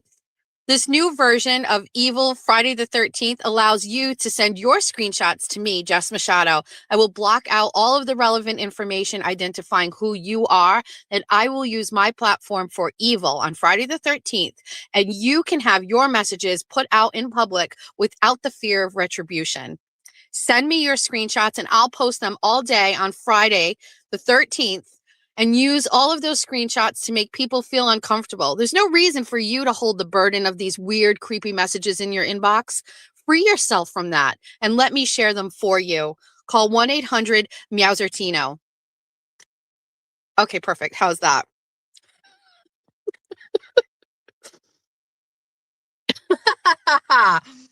mm.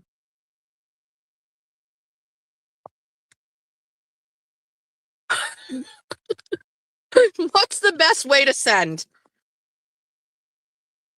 Allow me.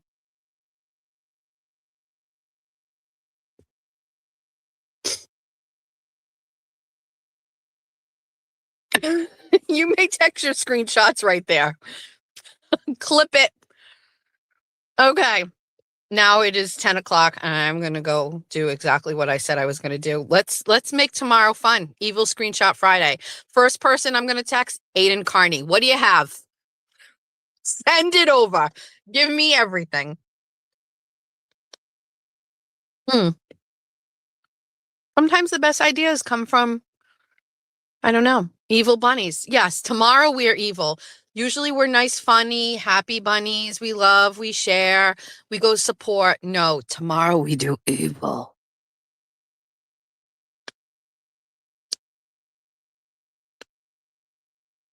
Thanks, saggy bitch. If someone could find me some sort of AI generated bunny with evil red eyes, that will come in handy tomorrow. Evil bunny special Friday show? Maybe. Maybe. All right. My shake is melted. I'm going to go inside. I got to do sun salutations because it's sunny. Send the screenshots. Let's do that. I'll put up a post. If once we clip it, I feel like it needs like some sort of like not logos, but like 1999 in the corner, like some sort of like infomercial branding or something like that. Okay. Everybody go and have a great day. You wish you had some evil text to send. I understand. It's okay. If you don't have any evil text to send, Amy, consider yourself very lucky. You have not been violated.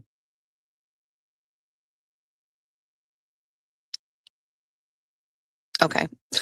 Donnie Taco Bunny. Ah. Okay. Have a great day, everybody. You hang up. Bye.